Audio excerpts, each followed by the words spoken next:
and the city's cable television station, Glendale Channel 11. Thank you for joining us.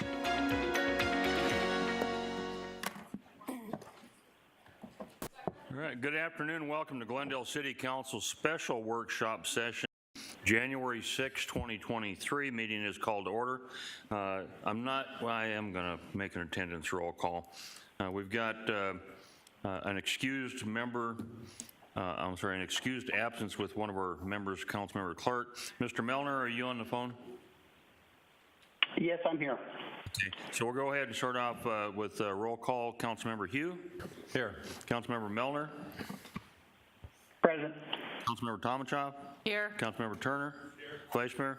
Present. And I'm also here. So with that, Ms. Barr, would you introduce item number 1 for us, please? Downtown Campus Reinvestment Project Update. Well, good afternoon, Mayor, members of the council. Happy New Year's, and glad to have us all back here this afternoon. Today kicks off what will be one of a number of workshops over the next several months that we'll be having with the council as we move our downtown campus reinvestment project along. And so that today is an important workshop. We're really glad to have this opportunity. Just as an FYI, we were literally making changes to our PowerPoint as we walked into here. We're going to get this posted by the end of the day. It'll be posted to our website, and we will send you a link in case you have constituent questions. We'll send you a link by the end of the afternoon as well. So with that, what we're going to do today is we're going to be kicked off by our design team from Holly Street Studios, although we also have representatives from Oakland Construction is here to help with the presentation. And did the mayor? Mayor Septa, go ahead, proceed. Vice Mayor, may I ask a question? Absolutely. Thank you. So we're going to be just seeing the presentation on these little screens in front of us? Is there going to be a paper copy, or are we going to get anything else? Or is this where we're going to either here or here's where we're going to see the presentation? That's a good point. I guess we could see if we can get something printed up as we get going through this. We'll see if we can get something brought down. My screen flickers, and so I want to be able to see it. Thank you. Okay. So with this, the request that the team has had is we've got roughly about 60-ish slides or so to present, and so they'd like to kind of work all the way through the slides, and then we've left ample time really for input, questions, comments, and then we will be asking for potentially some direction from the council at the end of the presentation. So Mr. Vice Mayor, if you're fine with that, we'll go ahead and I'll turn this over to Diane and Michael, who you've already gotten to know quite well and will continue to get to know well over the next several months. Proceed.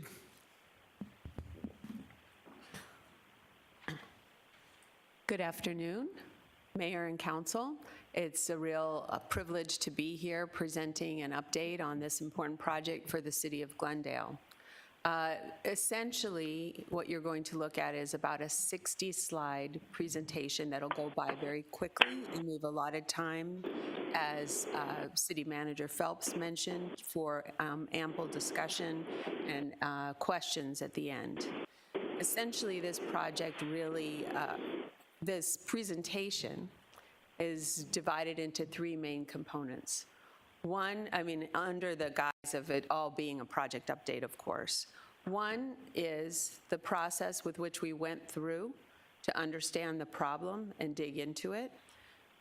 The second component is the synthesis of information and all of the facts and figures that we discovered after making these investigations and having meetings and gaining feedback. And the third is a recap of project options. I'm going to intervene really quick for the city manager. I know it seems like your team is going out and trying to grab some copies. Could you just have them send us an email so that we have it much sooner than them getting it copied? That way we can, it sounds like there's a lot of information and we should have that in front of us. Can you do that? I'll see, yeah, we can figure out where the link is at and stuff, so. While they're making copies, we get it sooner. Thank you. Excuse me. The first series of slides are really just word slides. So I'm going to walk you through them, and they're more of a narrative than a visual. And what I'd like to share with you is what we've done to date on this project. So if you look at the timeline, or if you understand the timeline, essentially, we began this project in late summer, and we spent time in programming. Programming is the phase where we do investigations.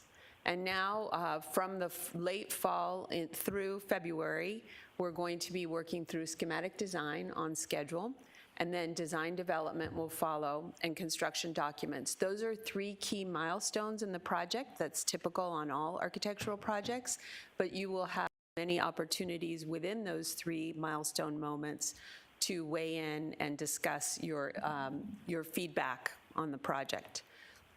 So where we are today essentially is in the beginning of the design phase. We're synthesizing all the information that we got originally, and we're moving forward by creating some concepts and some ideas for you to look at.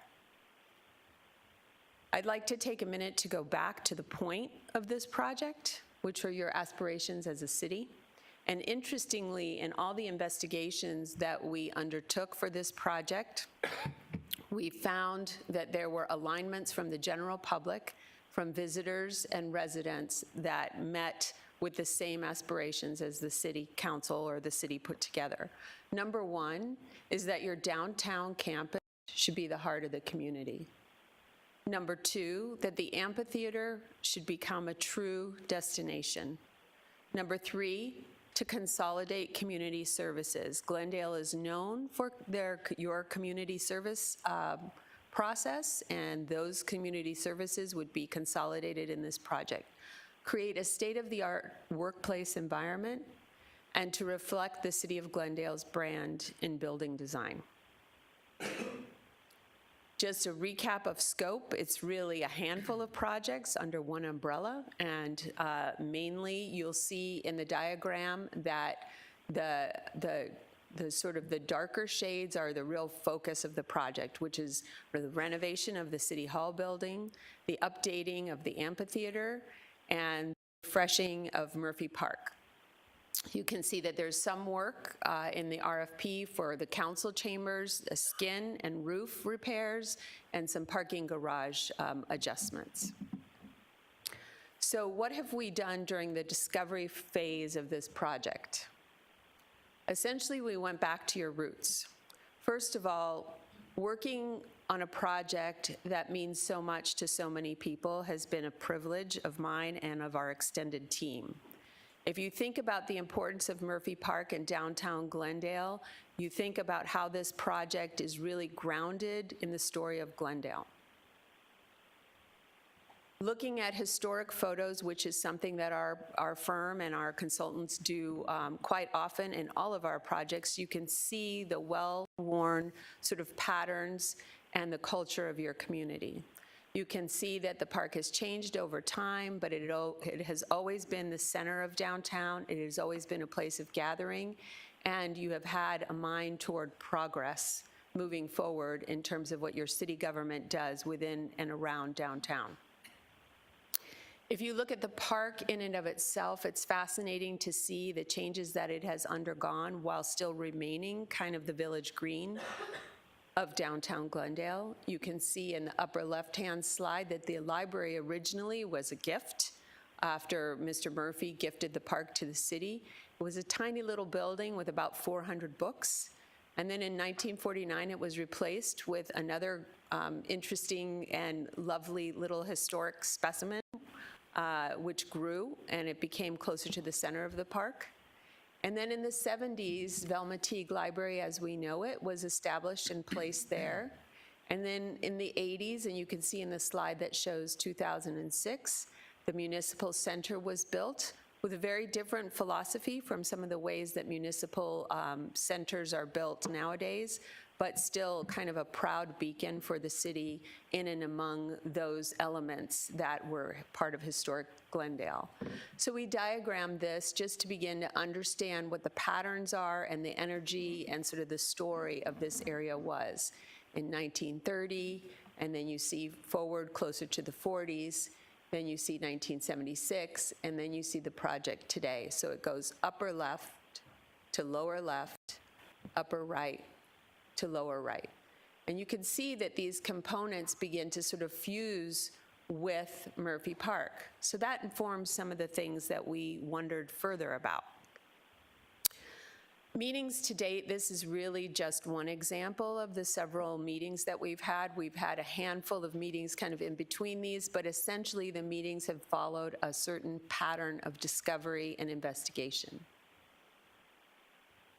In August, we sat down with staff and management and we talked about what was needed. We also worked with folks from the Parks and Recreation Department, and we just talked about bare bones spatial requirements. In September, we started to arrange those spaces and present ideas and learn about adjacencies and how you all work together. In October, we started in on very, very early planning concepts, like about how the building is arranged vertically and what departments fit where. Very early kind of bubble diagramming, as we like to call it. And at that time, we began to work with our landscape architects, Colwell-Sheeler and Schuler-Shook, who are our theater consultants, to talk about the components that are necessary for an updated Murphy Park and a functional amphitheater. And then in November, we started to take all this information and synthesize it and begin some early planning concepts, which we're going to share with you today. And along the way, we've been working with our partners, Oakland Construction, and it's been great to have them on board because they've shared with us cost information, constructability advice, and things related to the way the market is working today, so that we're doing this work with eyes open and understanding the real long-term implications of our design. If before you keep going on, I'd ask the council, once you start giving the different options, I don't know what the scenarios or whatever you're going to call it, if the council would hold your questions, make notes on each one, let them get through all three of them, and then come back. But please take notes as we go along so we can get through the three of them first. So go ahead. Mayor Wires, that's much appreciated. There's a lot to share. So how did we get this information? And maybe we left a stone unturned, let us know, but we had a lot of time at the City of Glendale and we talked to a variety of people. So the project work sessions described previously were mainly with staff and management. We talked about everything from how they like to enter the building, what's important for them in terms of privacy, what departments they work close to, what's important for employee productivity, et cetera. Then building assessments, we dug into the building, the way the systems are working, the shape of the exterior, interior, et cetera. One-on-one conversations, it was really eye-opening and quite interesting meeting with each and every one of you individually and learning your story and priorities. Then with city leadership, we undertook planning exercises. In late October, we had a community engagement meeting with a lot of great feedback. And we've spent some time here at events in downtown Glendale, which has really been fun.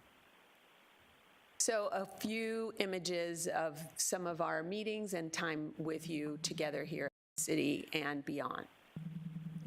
So what did we learn from all of you? We learned about what's important with workspaces. We learned about this building and the building adjacent to us. We learned about your ideas, your impressions of this site, your impressions of the way this municipal center presents itself. But we also learned that it was this campus is extremely beloved by your community. We also learned about how active your community is, not just in the past, but very much in the present. And there are ideas for keeping everybody together and thriving as one in the future. And mostly that there's a lot of pride of place in Glendale, Arizona. And I will say that in all the municipalities we've worked with, this one has been quite extraordinary along those lines.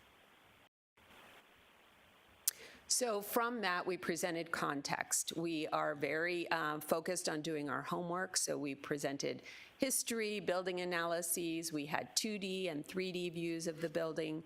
We looked at other places that are doing very similar things. I will say that across the world and generally across the nation, many towns like Glendale are looking for transformation and revitalization. I'm not a sociology expert, but I will tell you that there's a strong appetite for people moving back to downtown, for people living closer together, and for people gathering, especially in places like Murphy Park and signature open green space. We learned about contemporary planning strategies, what other city halls are doing. We learned about how to create a real theater environment, not for Broadway shows, but for community performances.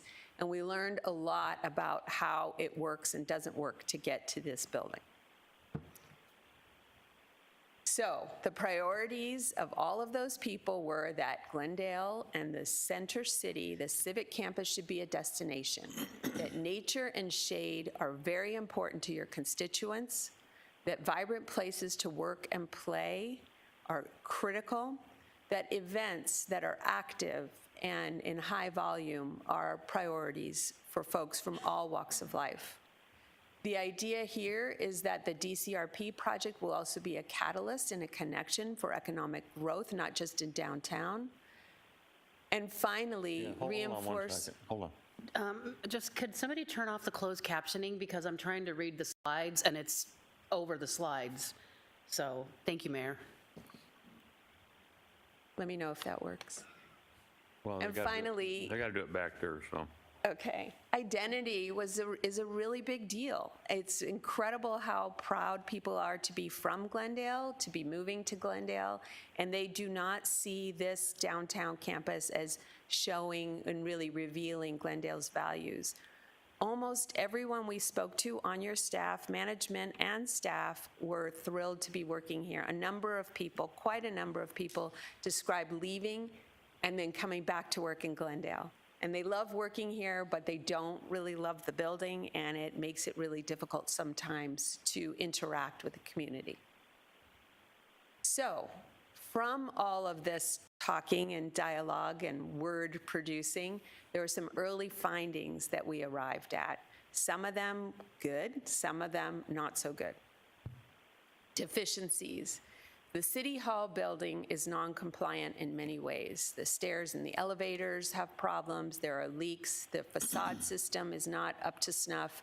Mostly, you can go on you can read the list, and we can talk about these in detail, but essentially, the cost of running the building and the cost of some deferred maintenance needs are getting beyond what makes sense in terms of leaving it the way it is. And there's some serious repairs that this building must undergo to really achieve the goals that we've been talking about. And the critical pinch points really of this project have to do with arrival and connection. You can see that the bridge from the parking garage and the views to the area, which we are calling the link, connecting City Council and City Hall, are very non-compliant in terms of accessibility, hard to get to, in disrepair. The amphitheater doesn't work as well as it should. And you have a cooling tower, arguably front and center of your City Hall, right on Glendale, the road with which the city is, well, the road that was named after the city of Glendale itself. The library is not in play in this project, but it is something that we cannot ignore, that we have to kind of work around as we work on Murphy Park and other connectivity issues.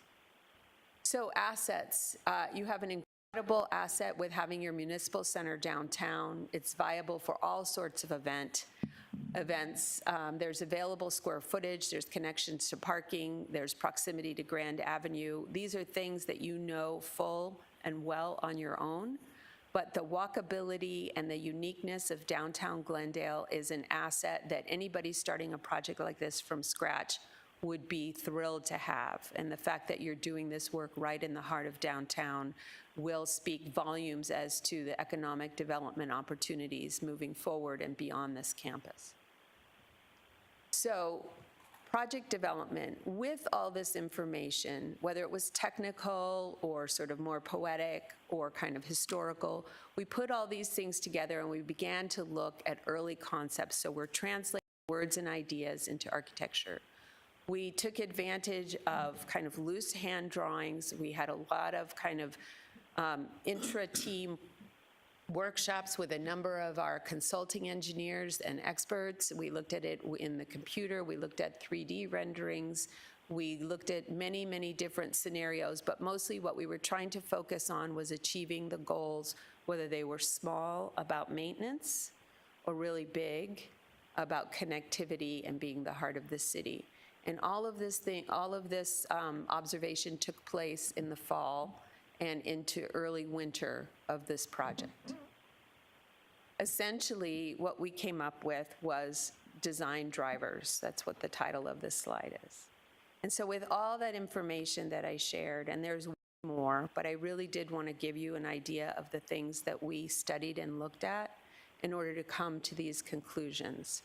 The idea behind our designs that we're going to share with you is that they are kind of a synthesis of what we think Glendale is hoping to be moving forward across every level, across every walk of life. And also, we want to create a space where your resources are of value, a 40-year and beyond maintenance, minimized maintenance situation, and a project that you can be proud of that gives you an identity that's commensurate with what the city has to offer. So the design drivers in the schemes that you're about to see begin with opening up your buildings to street level. Oops. Creating interior community space. There's no place to go on the inside of your building to gather, to have a conversation. There's no lobby, there's no real front door. Better connections to an upgraded and much-loved Murphy Park. Views to and from the City Hall building, which will allow for natural light, a better work environment, not just for people that work at City Hall, but people coming here to do business and people coming here just to interact with all of you. To create a functional performance venue, one that really works, that merits all of the events that you have put on as a city. Designed for optimal building performance. Right now, your energy loads are over the top. There are costs associated with that mitigating some of the sustainable opportunities or mitigating some of the sustainable challenges will lead to a decrease in long-term maintenance and operation costs, which is save money on long-term operation and maintenance costs. And finally, conserve environmental resources. You have a beautiful green space in the heart of your city. It's important to maintain that and to bring it through the buildings and make that connection possible. So options, here we go. Just in time for the additional resources. Essentially, what we're going to show you today are 3 key options that describe solutions for some of the problems and opportunities that we shared previously. We called them, for simplicity's sake, a base option, an opportunity option, and an aspirational option.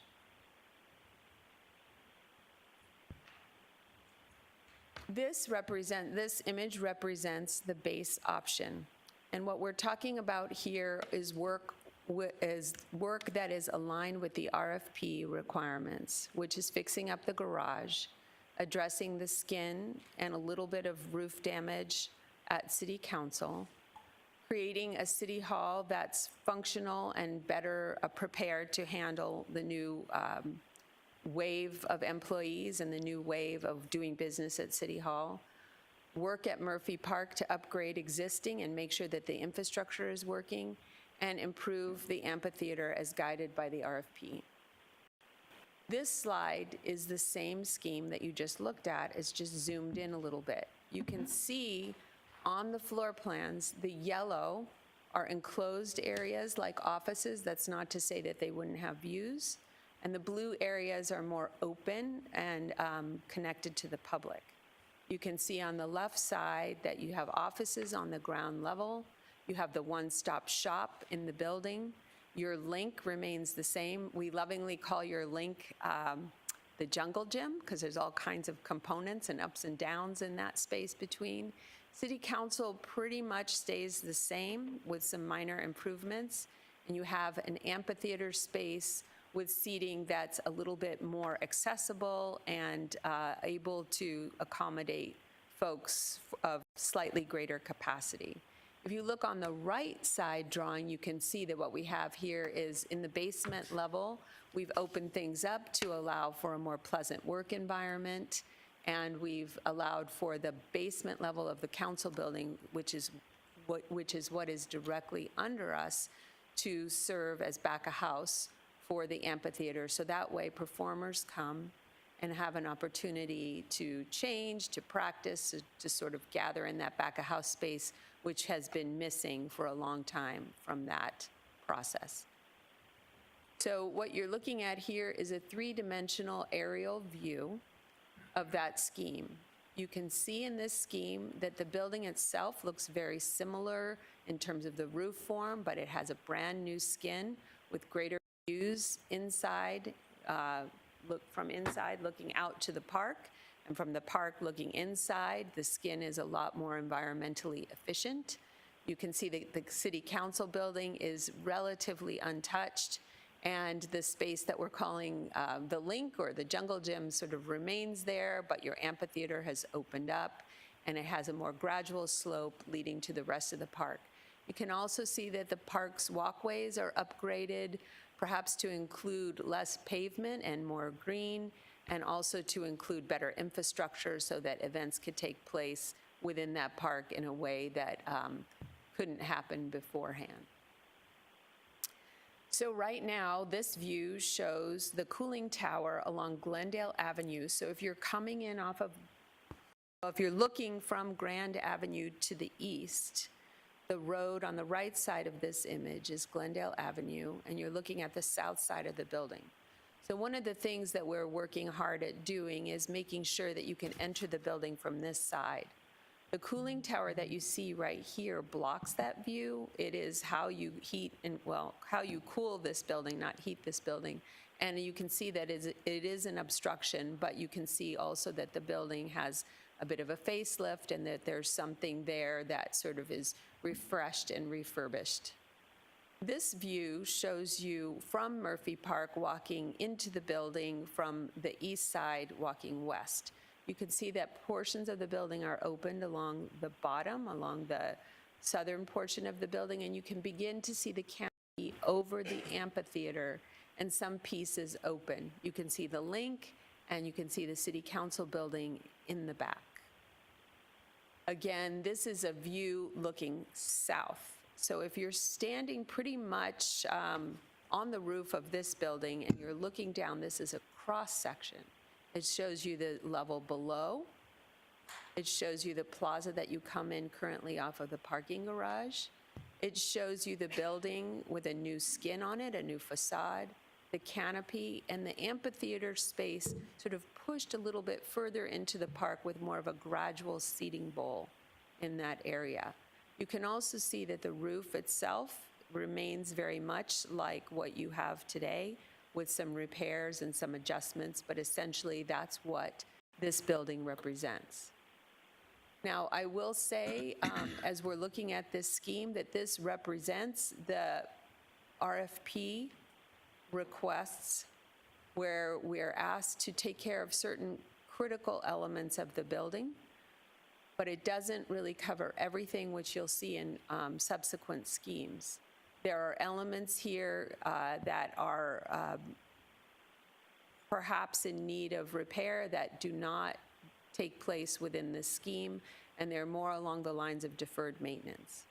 This section begins to show you how we're organizing the space. So levels 1, 2, 3, and 4 represent office space, very much like how you have it now. We'll bring light into the basement level, and level B2 will be more for support. But the attic and the existing roof remain the same. And so does City Council and that Link area there. So let's look at what we're calling the opportunity scheme. This scheme begins to say, well, while we're here and we're looking at City Council, might we add value to this project and bring City Council up to the same level that City Hall is being brought up to? In this scheme, we're taking care of deferred maintenance for the main building, City Hall, and we're refreshing City Council in a way that I understand is meant to happen in the future anyway, but doing it all at once so that we're not disturbing the site multiple times. In this scenario, our design approach is more reductive in many ways than the previous scenario because we're taking away the structure in the Link, and I'll begin to show you that in subsequent floor plans. The auditorium strategy is, the amphitheater strategy is very similar in that we're creating kind of an amphitheater building. We're using the lower level of City Council as back of house for the amphitheater, so we can have loading and unloading and performers gathering in there. And also on non-performance days, these assets could be used for many different purposes beyond just the amphitheater needs. But you can see that we've clarified the entry connection point between City Council and City Hall. Now, while we were studying this, we started to think about how people enter this space. And one critical difference between this one and the last scheme is that you would be entering directly from the parking garage on the west side. So if you look on the lower level or the lower left of the left image where it says Entry Plaza, the idea there is that visitor parking would happen right at that location, and you would be walking straight into City Hall from the parking garage in a shaded plaza that will lead you then into a space that was much more open and welcoming to the public. The reason why we have that much more open and welcome to the public is you can see that the cooling tower that used to be there in the plaza is now relocated, and all of that equipment, enhanced equipment that is under warranty, that is brand new, that is energy efficient, is now up on the roof. Now, I will say that the 5th floor slab was structured always to receive another level for this building. And so the mechanical equipment going up on that 5th floor would require little structural modification, but it would require additional funding to get a new mechanical system up there. But what you would be getting back is that entry plaza in a different perspective. Now, moving that cooling tower up, we then have the opportunity to open up that ground level floor, and that entry plaza can connect to that ground level floor.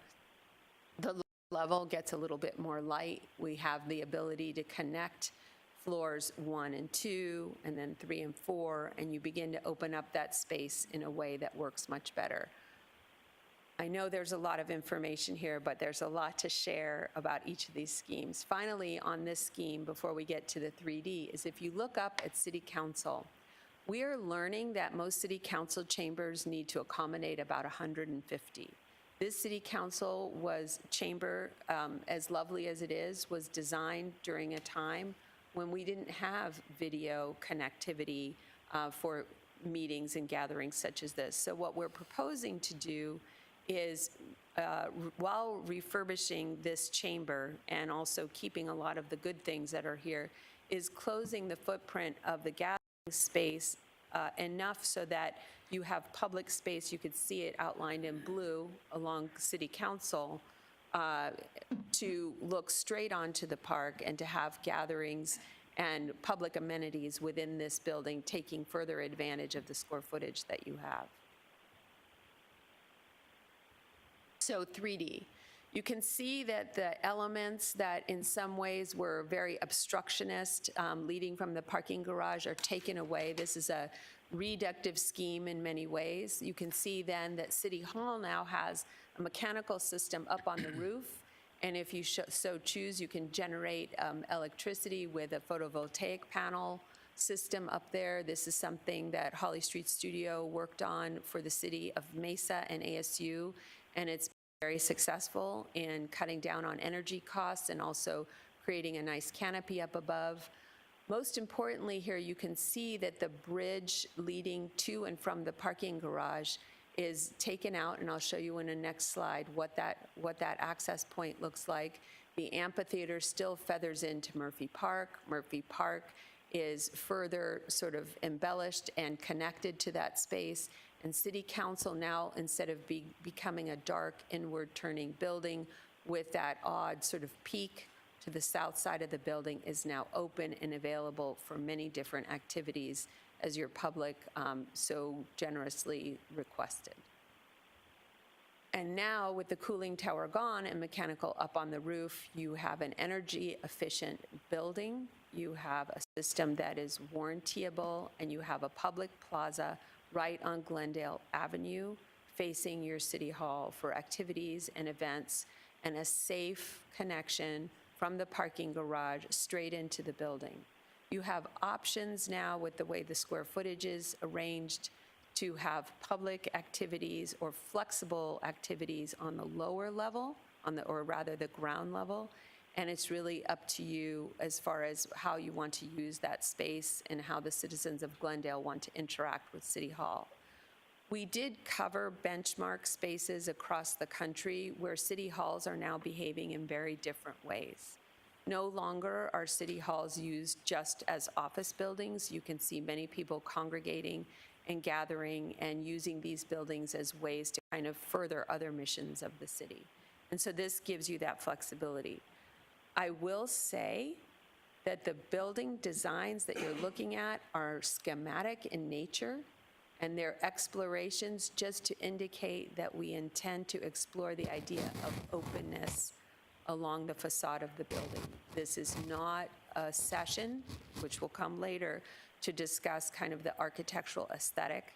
That is something we definitely want your feedback on, but right now we're trying to determine how big the bread box is going to be, and we want you to think in terms of the use of space and what goes where when you're looking at these. Next slide. This is the view again from Murphy Park. You can see the amphitheater is still below grade. It's very similar, but it's a lot softer and refurbished from what you have today. And you can see that we're able to open up that lower level a little bit more. You know you have extra ceiling height at that level, and so you can see people flowing from the parking garage very safely into the park area, and that connectivity between the green space and the office space becomes seamless, which again was something that seemed to bubble up from our meetings. You can see, thank you, that's good. You can also see that the link is clarified and open. We can add more green space, essentially bringing Murphy Park kind of through the lower level, and the view from that area can kind of draw your eye over to other spaces within Murphy Park and create kind of this true link between the council building, which also has a measure of public engagement, and City Hall. One of the interesting things about this option is that now with mechanical up on the roof and taking advantage of opportunities while we're refurbishing further infrastructure elements of the building, is that we can create connecting stairs. In this scheme, you see level 1 and level 2 connected by an open sort of atrium space, making it easier and more sort of reliable to work together from one level to the next, but also bringing in much needed natural light to the basement levels, essentially buying you another office level. And it's no longer, as somebody on our team says, feels like The Shining down there with the long dark corridors. And then you can see level 3 and level 4 are connected here as well, again with a focal point on collaboration, flexibility, and views from the inside to the out and vice versa. You can see in this scheme that the city council is refurbished. The roof is similar. There's parts and pieces taken away. And you can also see access to the amphitheater from behind. Okay. As if that wasn't enough for you to take in. Now we have the aspirational scheme.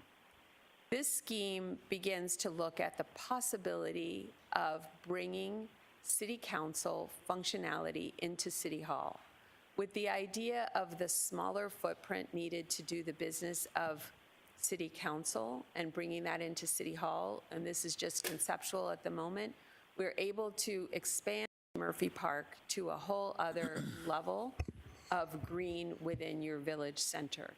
In this scheme, you still have the plaza on the lower left, that entry plaza from the parking garage, but also the amphitheater is now at the street level. And so you begin to make that connectivity at a whole other level with the amphitheater to downtown Glendale, and it begins to kind of open up and synthesize to a greater extent. So zooming in, like in the other schemes, let's look at the floor plan.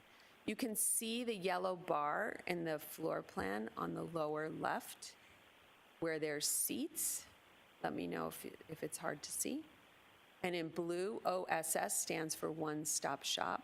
You can see that there's a passageway from the entry plaza through City Hall and into Murphy Park.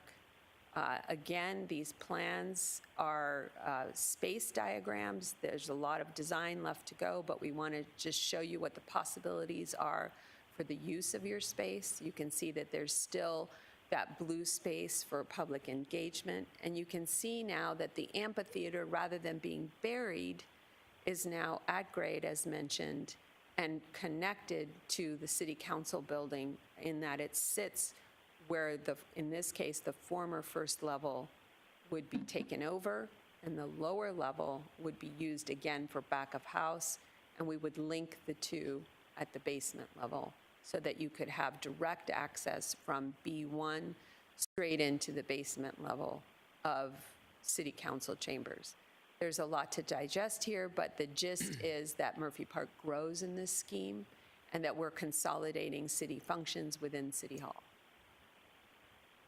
So the 3D, in this case, shows that canopy up at street level. It makes loading and unloading for amphitheater and performances a lot easier. It allows people to walk on Glen Drive and sort of get a glimpse of what's happening in the amphitheater. You can see also in this case, because we've moved city council function into the City Hall building, we've taken advantage of that 5th floor, and we've actually created additional square footage, not just mechanical, up on that roof level. This is the view from the same view from the parking area as you walk in through to the entry plaza. You can still see a little bit more. You can see how it's transparent at that lower level. And you can begin to see that the 5th floor has kind of a little bit of a tower on the west side, because now we're accessing it not just for mechanical equipment, but for people and activities. One of the things we loved about investigating this building are not only the great concrete sort of bones of this building, built in 1984 when concrete was a whole other art form, but the possibility of views from the building. So you can begin to see that still mechanical lives up on that level, but now we have a community space for a variety of things on the roof as well as down below. You can see that the amphitheater space is now again on that street level.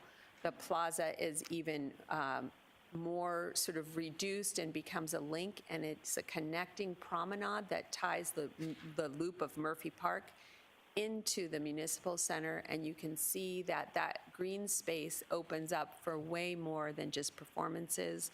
Because it's gradual, it becomes kind of an outdoor kind of zone that's added to your park that helps sort of program the City Hall, City Council, and other elements.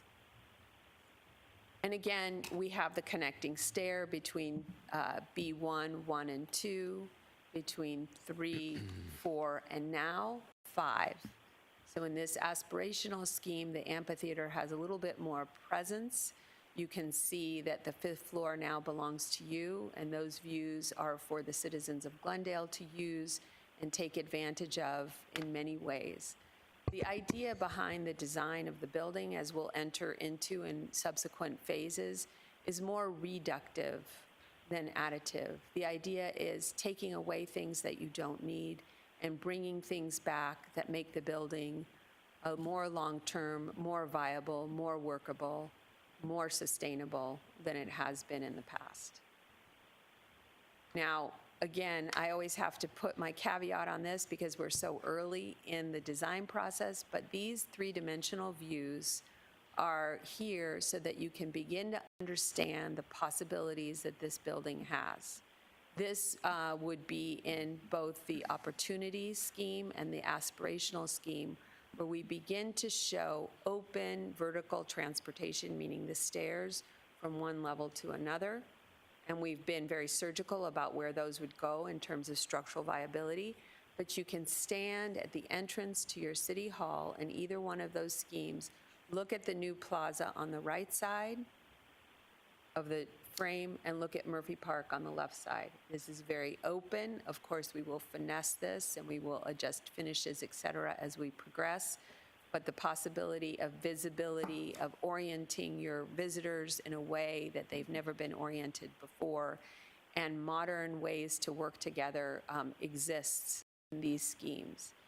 And really, the idea behind these explorations, I will say, was just to make sure that you all got to see what the opportunities and the aspirations were if we really kind of open up our thinking on these.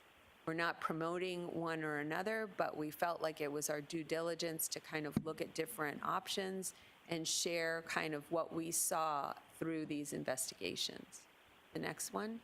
This is a view on one of the upper floors. It could work, this is the 4th floor, but 5th floor might be something similar where you have these views, this openness, these connecting stairs, again, finishes and colors and all of that to be determined.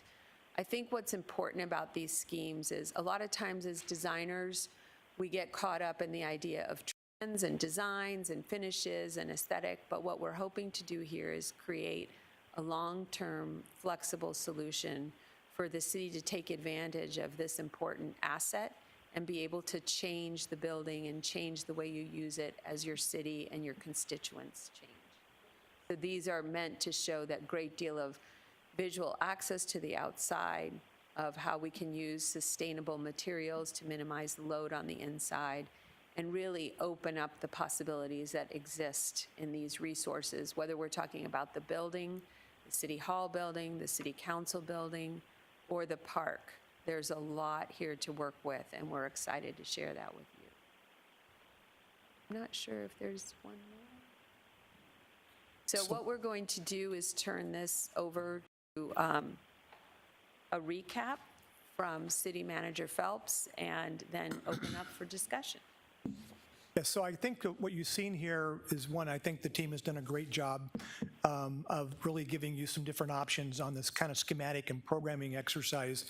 That really, we have what we're calling the baseline, and again, that delivers everything within the RFP. And then if you look at the opportunity was that as the design team learned more information about the building, they started to understand that there may be some opportunities that while it may have a budget impact, or likely would have a budget impact, still might make sense for the council to consider. So for example, in the base RFP, we have to do quite a bit of work repairing the existing roof. But it, as stated before, it stays pretty much in the same existing configuration, and it still then lends itself to we will have challenges long-term in how we maintenance that roof. Whereas within the opportunity and in the aspirational concepts, it's a whole new roof system, and then it's designed with a little bit better O&M capability and be able to maintain it. So what I want to do is, so we have the base RFP. The opportunity really is saying, while we're doing all of this work, here are some things we can take advantage of while this campus is shut down, including the council chambers. Originally in the base RFP, we just wanted to make sure that the exterior shell of this building and the roof were addressed. And then what we had is money in years 25 and 26 in our CIP for going in and doing a more refresh of the actual interior spaces. We felt like an opportunity exists that if we're going to close down for the campus for almost 2 years, why not do everything at one time? We cut the ribbon, come back in, and so the opportunity also includes some additional scoping that is there. The other thing that's significant about the opportunity schematic is that it changes fundamentally how people enter and exit, how the public enters and exits into the building. Again, that wasn't contemplated in the original RFP, but this really is kind of becomes a game changer once they learned that they could move the mechanical to the top of the roof. It's also an opportunity because while we'd be making improvements to the mechanical, a lot of it would still stay existing mechanical in the base RFP. When we go to opportunistic or the aspirational plans. It's all new mechanical, located at the top of the building, which it's most efficient, which some of you will recognize. That's the best way to, to have your mechanical part of a major building is on top. It's most efficient and most operationally efficient. So we saw that as an opportunity. And then I really want to compliment we kind of had this aspirational plan, which just says, well, what if? What if we wanted to do something even that wasn't contemplated? Here, the emphasis really gets on the amphitheater, and the amphitheater becomes larger than what we had envisioned in the original RFP, and so it consumes some of the resources a little bit differently. And so I want to walk you through then kind of the pricing. Now, the advantage that we've had is, as mentioned earlier, is we have Oakland has been here from day one. And so the numbers you're going to see here, we have stripped out the continuity of operations plan, which is about $6 million. So that this has been kind of stripped out of there so we can just look at the actual each individual project. But on a rough order of magnitude, we believe that we can deliver, and this is looking forward. So Oakland, when they did their cost estimating, not only looked at what the costs are today, but looked forward at labor cost and material cost at the time we would literally be consuming those resources. And so there's a kind of a forward look to it as well with regards to inflation. And so so the number on the base is 70.4. Now, if we go to the opportunity schematic, it goes to 85.7, but again, in that number there's probably $2.5 million just in the council work for the council chambers that we were going to do at a later time, but is being added into there. So I think a better way to look at this is there's about a $12 million delta with this plan. However, again, you're getting the council chambers being done, you're getting the new mechanical, and you're really fundamentally changing the way this building interacts with the general public. The aspirational we have a little bit less detail on this number because it's building.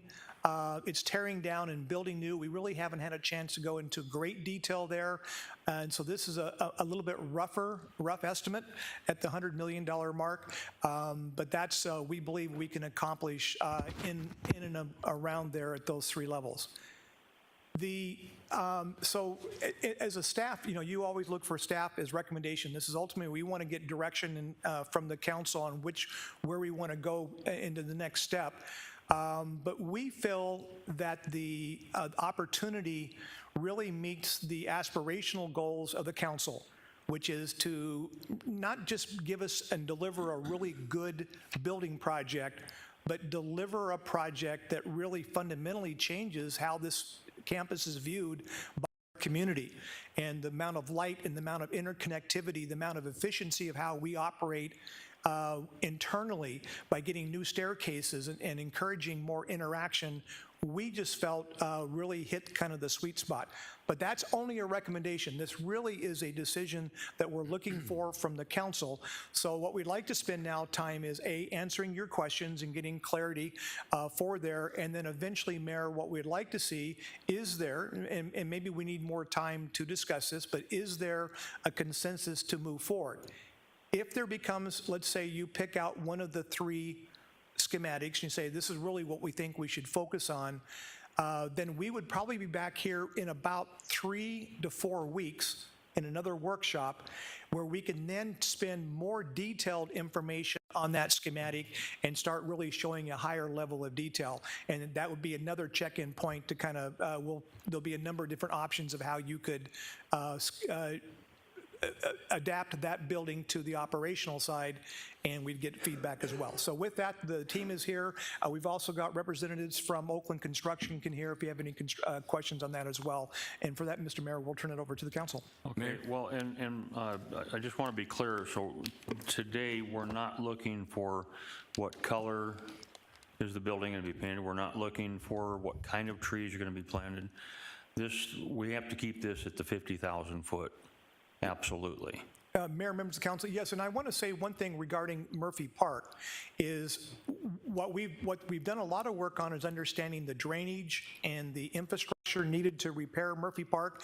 We haven't been able to go into much design only because, if you think about it, if we maintain the entrance to the building from the public where it exists today, how we design connector pathways in the park, we'd want to make sure we funnel the people that direction. However, if the council were to say we like either the opportunity or aspirational, where we're now driving the public to the, really off of Glendale Avenue or to the council chamber side, then the park design should also play into that as well. So there'll be more discussion on the park, but we really need to get kind of the basic programming schematic kind of in line with the council before we could then drive down into a higher level of detail. Okay, and then I have two other questions, and then we'll go ahead and open it up to the council. On Plan B, I don't know what else to call it, Plan B, opportunity. In the photo, it looks like the concept is solar panels on the roof, is that correct? Okay, because that's something that I would absolutely support. And the one thing I didn't hear you talk about anywhere, what about security as far as looking at real life today, protecting our citizens from the evildoers? Well, Mayor, members of the council, I think those are important considerations, and we have thought those through. One of the interesting things about changing the way you arrive to the facility from that bridge into kind of a viable sort of enclosed building area is that we're able to control the flow of people coming in and out of the facility a lot better. We also have ideas about how you access the lower level directly from the parking garage for certain members of the staff and the leadership team, should you choose to have a more secure entrance and exit point from the building. So pulling away from that kind of link strategy that was originally designed and having you walk from one building to the next sort of in that open air is eliminated with some of these schemes and allows for a more secure aspect to the project. Okay. Thank you, Mayor. I'd like to start, though, with so based on, just to confirm, Mr. Phelps, you said that that these the slides that show the cost, anticipated cost, don't include the $7 million that was spent on outfitting other, so we need to add $7 million to all of these, right? Mayor, members of council, I believe the budget right now, we're tracking to about 6.6, so yes. Okay, Yep. roughly. So that puts Opportunity B at about $22.7 million over what we initially were talking about at $70 million for the project. So since that's coming in as the staff recommendation, where would the $22.7 million come from? Mayor, members of the council, so once we believe we have a plan within existing resources to be able to fund this increase in cost. We knew as we were looking forward in this project that inflation, these numbers were going to go up.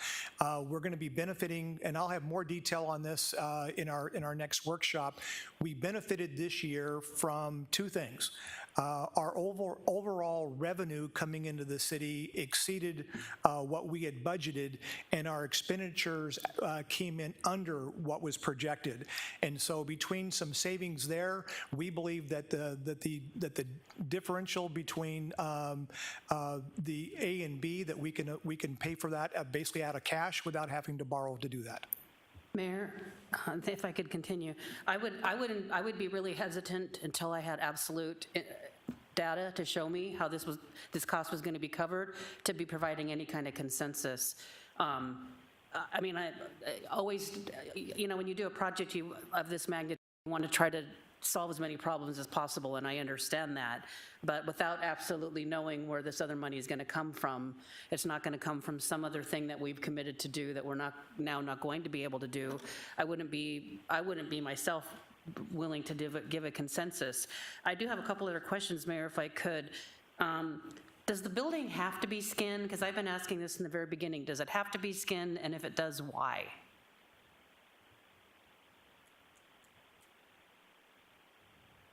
Is this working? Pull it down closer to you. Oh, closer. Sorry. I don't, to specifically, there's choices. So there's choices that the city has made as this project has continued. There's ideas and thoughts, recommendations we're putting forward. The reason you guys all had thought about reskinning and the building, and then the reasons that we're seeing that make sense to continue with that logic is it starts with image, it continues with efficiency, it continues with how you're using energy, how you're using water, how you're looking inside and out of this building. How does this building convey a sense of welcomeness to your community? How does it have transparency? So there's a whole range of things from efficiency and dollars and cents to also the image, and those two things kind of line up together to reskin this. There's maintenance that has to happen either. But the thought of reskinning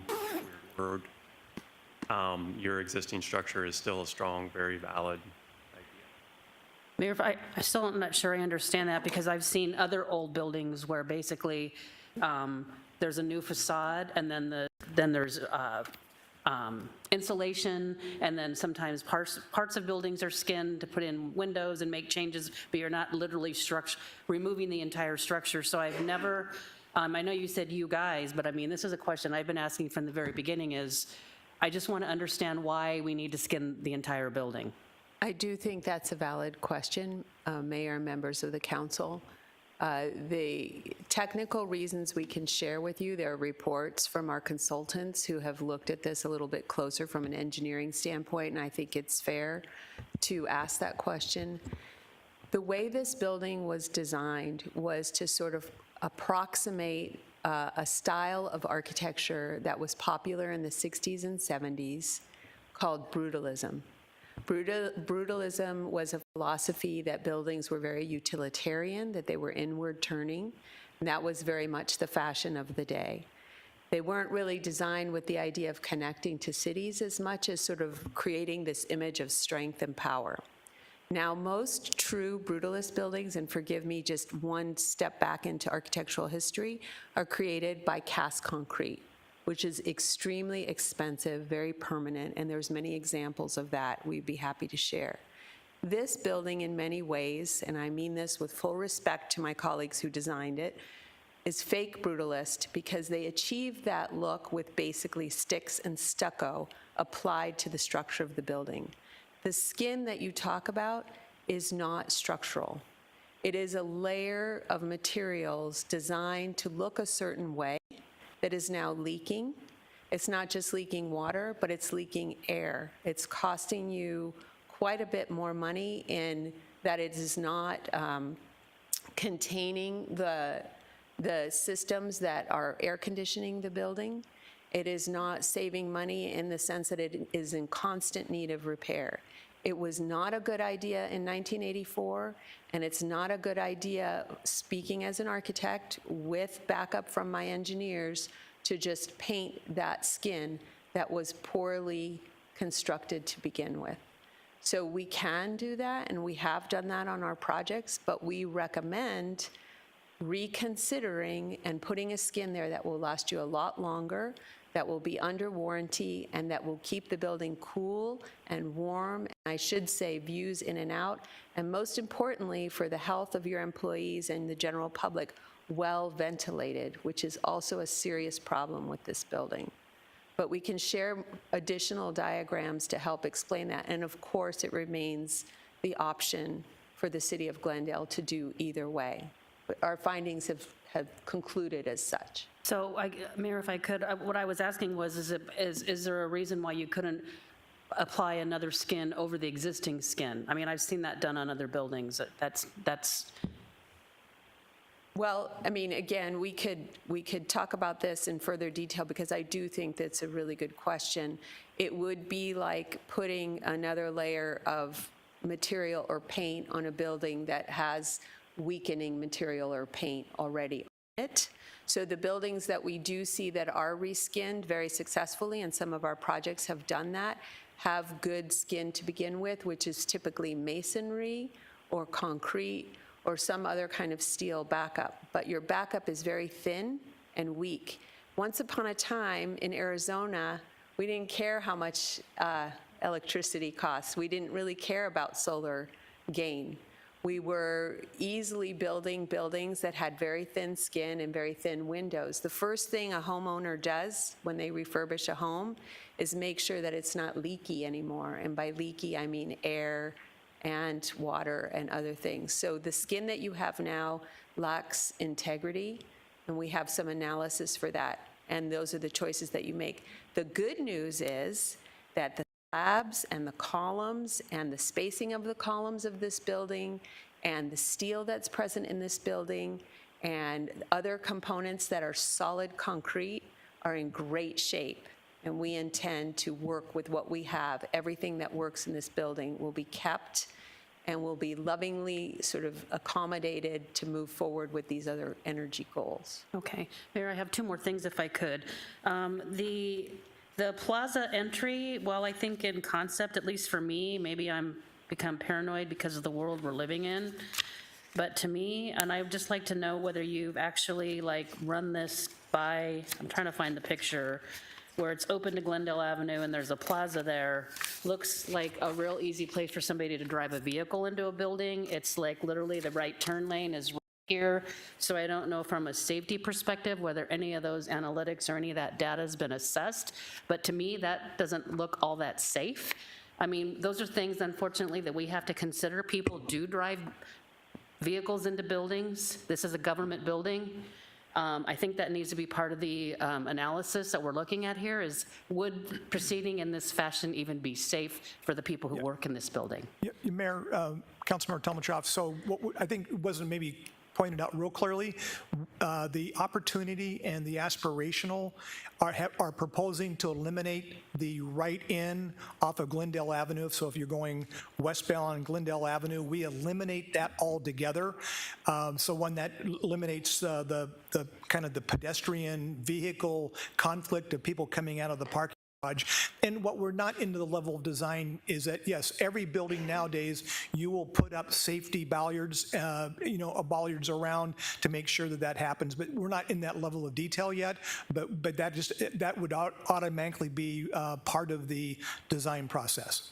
So Mayor, that brings me to so moving the cooling towers, there's no entrance on Glendale Avenue anyway, but the cooling tower essentially acts as some sort of barrier between traffic and the building too, which I think is, I don't know if that's why they put it there, but that's how it acts. But what I still have a lot of, I'm not going to be ready to give a consensus today, but I would like to know whether we could find out if, I think moving the cooling tower and the solar thing is probably really a desirable thing for us to look at, but could we look at doing the base and then adding that element in of moving the cooling tower up onto the roof and putting the solar on, and price that out, the base, and then those other two options? Would we like to have fancier council chambers? Yes, probably we would, but cost permitting, it doesn't look like that, at least for me, is going to be a priority. But if we could get more energy efficient, redoing the interior of the council chambers could come, years down the road. That could be easily put in another CIP line somewhere down the road. Because I don't think the public really cares about the council chambers as much as they care about the part of the facility that they use, which is City Hall. So, but I would like to know if you would be able to provide us that information, like if we just took the two elements out of the B option of moving the cooling tower to the roof, putting solar on the roof, but keeping everything else the same, what would that cost be? Thank you, Mayor. Thank you, Mayor. Just a couple of things. Don't know that I'm ready to give consensus for budget today, and here's why. We had, the city held a meeting in these chambers with our citizens, and that was a really well-attended meeting, and there was a lot of information there. So I've got a couple questions. The first question is, how much of these final designs, or thus far A, B, and C, took the input from our citizens? Can you answer that? So how much of this has to do with what they asked? I would say, members of the council, I would say that, first of all, I 100% agree that was a very well-attended meeting, and we learned quite a lot from a number of people. The key takeaways from those meetings were how much this park is loved and the importance of access to the city council chambers and city hall. And I would say that everything that we heard was incorporated in these designs. I can't think of anything that was out of the ordinary. Sometimes on projects, we get requests for, bowling alleys on the roof or some crazy thing like that. And even at those moments, there's some value in those requests. But the other thing that stood out to us, I believe, from that meeting was the connection to history and the idea that it was very important that Glendale's identity be part of the finesse of these designs, and that it be inclusive for people from all walks of life, and namely that it be connected in some ways to the downtown area, the downtown sort of fabric and the merchants. And so those things we have kept in mind as we've developed these designs. Okay. And that meeting was well attended. There was a lot of information. The issue for me is that everyone that attended doesn't know how the operations of the building actually move and how it's actually set up. Not very many of our citizens have been in the building. So here's my dilemma. I'm being asked to give consensus for one of these options at this dollar amount, which Councilmember Tomachoff hit the head. This isn't the dollar amount. The folks in the room here and our citizens, that's their dollars. They're paying for that. That's their money. I thought that we were going to go back to them and say, here are the three options. What do you think? And we're not doing that. What we're doing is just in my opinion, we're skipping the citizens who are paying for this and saying, council, you make a decision. Which frankly, that's what we signed up for, is to make decisions, and sometimes, unfortunately, we have to make those with the information we have in front of us, with some input that we go out and gather from our constituents. But when you're wanting to spend 70 plus, 85 plus, 100 plus, and they had some input on what they expect from this project, I would expect that we go back and say, this meeting should have been theirs and should have said, here's what we're looking at. What do your thoughts are, so we can get some guidance from the council? So can you, Mr. Phelps, explain why we're maybe not gone back to them, and when are we, and can we still do that? Great. Mayor, members of council, vice mayor.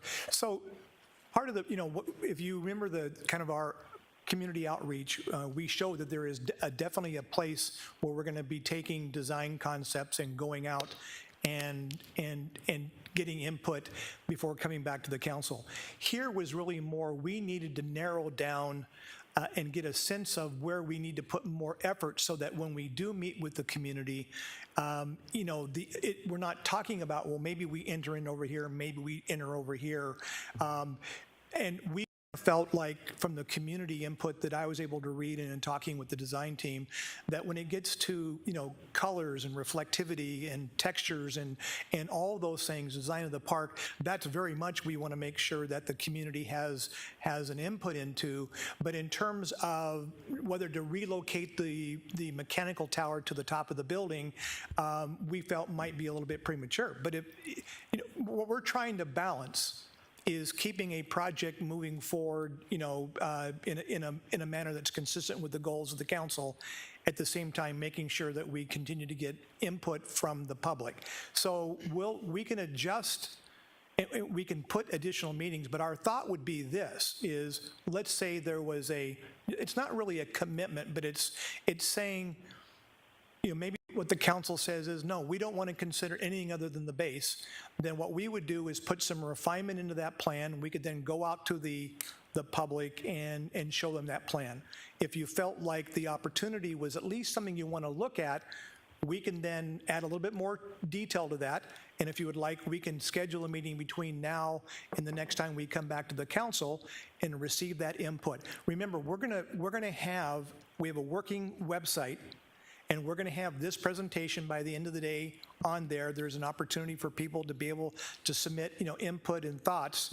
And so I think, we hope that our public will not just wait for a formal meeting, but they will continue to follow all the workshops we're planning on having, and then, really use that as a tool to provide continual input into the project. But it's really, it's your process. We just felt like fundamentally we needed to eliminate some options so that we can take it to the next level of research, which is really what we're still in that kind of that researching mode before we even really get into actual design. Mr. Mayor, thank you, and Mr. Phelps, thank you for articulating that. So, furthermore, I realize, and I know I really am confident in saying that our citizens are not looking for the minutia of details of this project. They're concerned about what the final design is, and they're concerned about the cost. Those are the two biggest things. How the building operates internally, colors and all, I don't believe no one's told me that, hey, I'd rather see blue walls than white walls. That's going to be our staff and how it operates. It's really difficult for me to even say start with the base and base only, or go to A and B and reduce some of the cost in B and make it kind of both. I really feel we need to go back out and ask the citizens which of these three and which costs are you comfortable with. That gives us a guideline. That's me. I don't know about the rest of the council, but you're asking us to spend anywhere from $70 million to $100 million. And then we're going to ask you, and we're going to give you a consensus on one of these, and you're going to move on with that. And then you're going to go tell the citizens, this is what the council wants, this is what we're going to work on. I believe we still have enough time to go back and say, what is your thoughts? And that gives us, it doesn't mean we're going to do what they ask. We may do a combination of what they ask. We may do it 100%. I'm confident saying that we have enough time to do that. And I understand what you said, that's our decision here. I'm looking at you and speaking to you, but to the council, I think we seriously need to take a step back and say, what does the citizens feel about base, opportunity, or aspirational? Is it important to the citizens that we have a space on the 5th floor and make it a community space plus mechanical space? I don't know. I don't know if that's important to them. The view looks great from the conceptual designs, but I'm not sure that that's what our citizens want. So I'd ask our council to consider maybe going back, I don't know when we can do that, to get some consensus from our citizens. So would they want to do B, value engineer it, and parts of A in there? I don't know. That's my 2 cents for now. Thank you. Thank you, Mayor. Mayor, I'd be happy to respond to that if you don't mind. Thank you, Mayor. Well, I understand, I guess this is the last meeting as Vice Mayor, maybe next week. Vice Mayor's, but part of our job is to manage the city's, our biggest job is to manage the budget, manage the CIP, and manage the city's spending. So I feel like that the citizens have delegated that responsibility. While we do want input, but they've delegated the responsibility. I would hate to have the citizens come back and say, yeah, spend $100 million when I myself think that is too much to be spending on this project. So I think that, at least from my perspective, the citizens have entrusted us to make these, especially these financial decisions for the city. This is our job. We don't survey the budget and say, before we vote on the budget, we don't send out a survey and say, how much we should be spending on parks, how much do you think that is what they've entrusted us to do. So that's my perspective on it. I just also, Mayor, wanted to put out there that going very much over budget of base is money that can be spent in other places. And I just wanted to point out that we had a presentation on Heroes Park Fields at our last workshop, where the projected cost estimate was $17.3 million, and the available funding for the project is $11.5 million. That's $5.8 million shortfall on funding that project. So every extra dollar we spend on City Hall is money we don't have to spend on, whether we have cash, whether we have, wherever the money comes from, it's a dollar that we don't have to spend on other things that we need to do. So that's my perspective on this, is we do as our very best to stick to the budget that we originally planned for, because we've got a lot of other things that we need to get done. Thank you, Mayor. Thank you. Thank you, Mayor. I'm going to be all over the place. I apologize for that. I guess I'll start off by saying that I'm not ready to provide direction today, just having received this material. Even after we sat down, I want the opportunity to walk the park in the downtown with the slide presentation that we did receive partway through the meeting, and actually get a better feel for what this is, compare it to Google Earth and other things like that, so I can really understand. And some of you have been steeped in this for the last several weeks or months or years, but we haven't been. And as hard as we've been trying to keep up with it and pay attention and to discern what's going on behind the scenes, we've got a limited amount of knowledge, and I want to make sure that I have more before I make a decision. So I'm going to pop through a few things as pretty much as the notes came up during the presentation, but we shall see. It was mentioned that the staircases are insufficient. What's the problem with the staircases in the building? Mayor, council member, the issue is the length of the stairs, and as you're coming off the landing. Could you pull the microphone closer or lean closer? Is that working? Way better. Okay, sorry about that. It has to do with the length of the stair. We checked the width in detail, and the width's okay, and that has to do with how many people need to use the stair. It's the length that's the problem. The length of each step? Not each step, but specifically if you're looking at the landings and where the doors are in the landings. So in option B, what we have is an extended stair. We've done lots of studies of moving the stairs, doing this, doing that, but basically what we're doing in that version is extending the length of each stair, working with what's there. Okay, because that to me sounds like a pretty expensive proposition. Yes and no. Yes and no. I mean, there's part of it that's cast concrete, there's part of it that's studs and drywall. So it depends specifically where we are. Thank you. Quite a bit of attention was paid in the presentation to the cooling tower and the 59th Avenue in Glendale approach to our existing campus. The cooling tower as it is not an asset. I want to take a little bit of a look and see if it could be better disguised, or the wall around it could be made a functional opportunity for either artwork or communication or, something like that. But it seems to me that cooling tower, we just redid that whole thing in my term of office. It's not very old, and it should have a lifespan left to it. Do you have any information on that? Mayor and Council, we believe that was done approximately 6 years ago, I believe. Yeah, I'd ask Mr. Tanko to come up and just brief us on that real quick.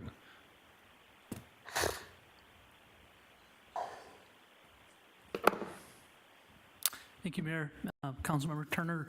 The cooling tower was rebuilt and relined in 2015, but it's still original to the building. There was just activity done on it at the time, so it does have a definite lifespan, but it was redone in 2015. Okay, so that's 7 years ago, depending on what time of the year it was done. And so, what's the lifespan left on what we just paid for, in essence? Mayor, Councilmember Turner, at the time we did it, we thought approximately 10 years, but again, we just rebuilt old technology. Okay, thanks. So back to that area and the plaza concept that was presented. It just seems to me that while it looks nice on paper, functionally, we have very little foot traffic that comes from that direction that I can see, and using that outdoor space is problematic because of the traffic noise and the train noise and all of that. I mean, it's hard enough sometimes to use our offices, with windows and doors because of the train noise and all, but to be outside in that area, I just, can't imagine that, you could be having a conversation with somebody and have to stop for, a few minutes, waiting for the train, and you have the backed up traffic and the exhaust and all of that coming. I just think that, it may look nice, and it may, it could certainly use more landscaping, in my opinion, and the type of landscaping that would tie it in with the park and unify it. I just don't see it as particularly functional space because of those issues. I'm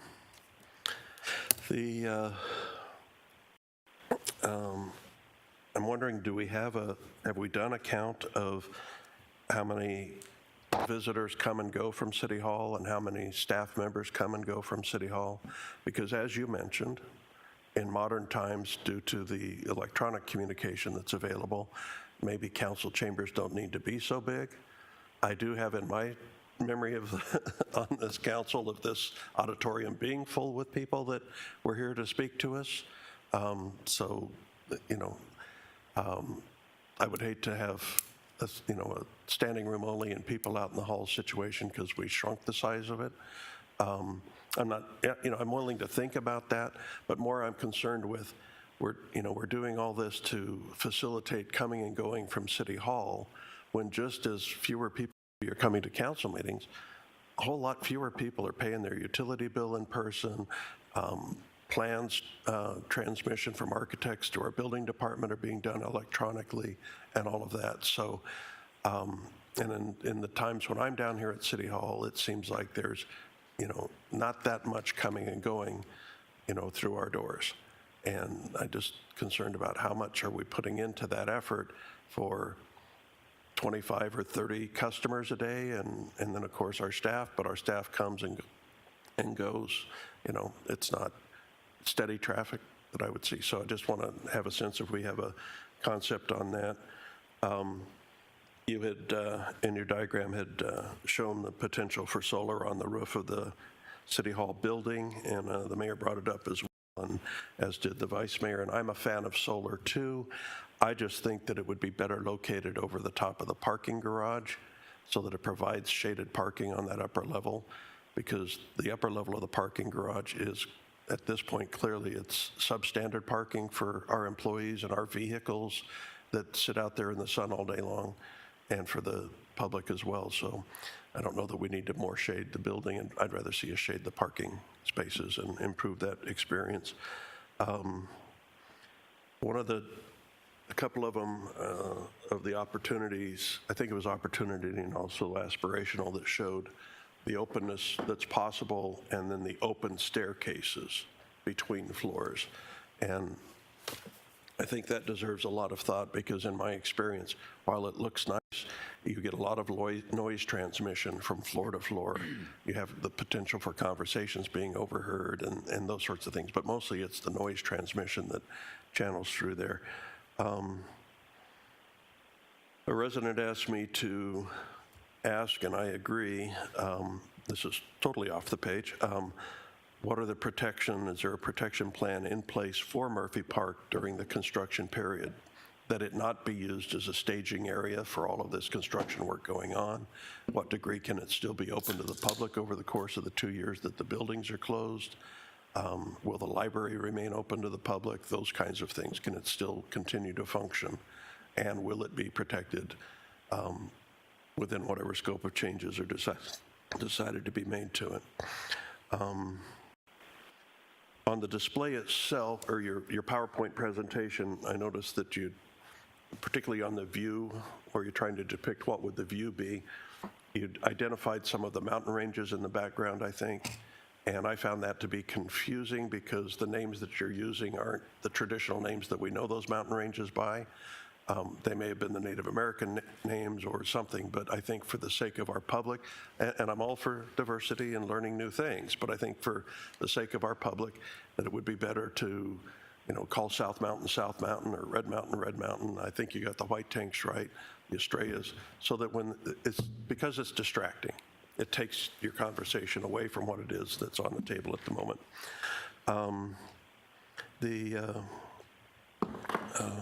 I better put my glasses back on. I'm having a hard time reading my own handwriting.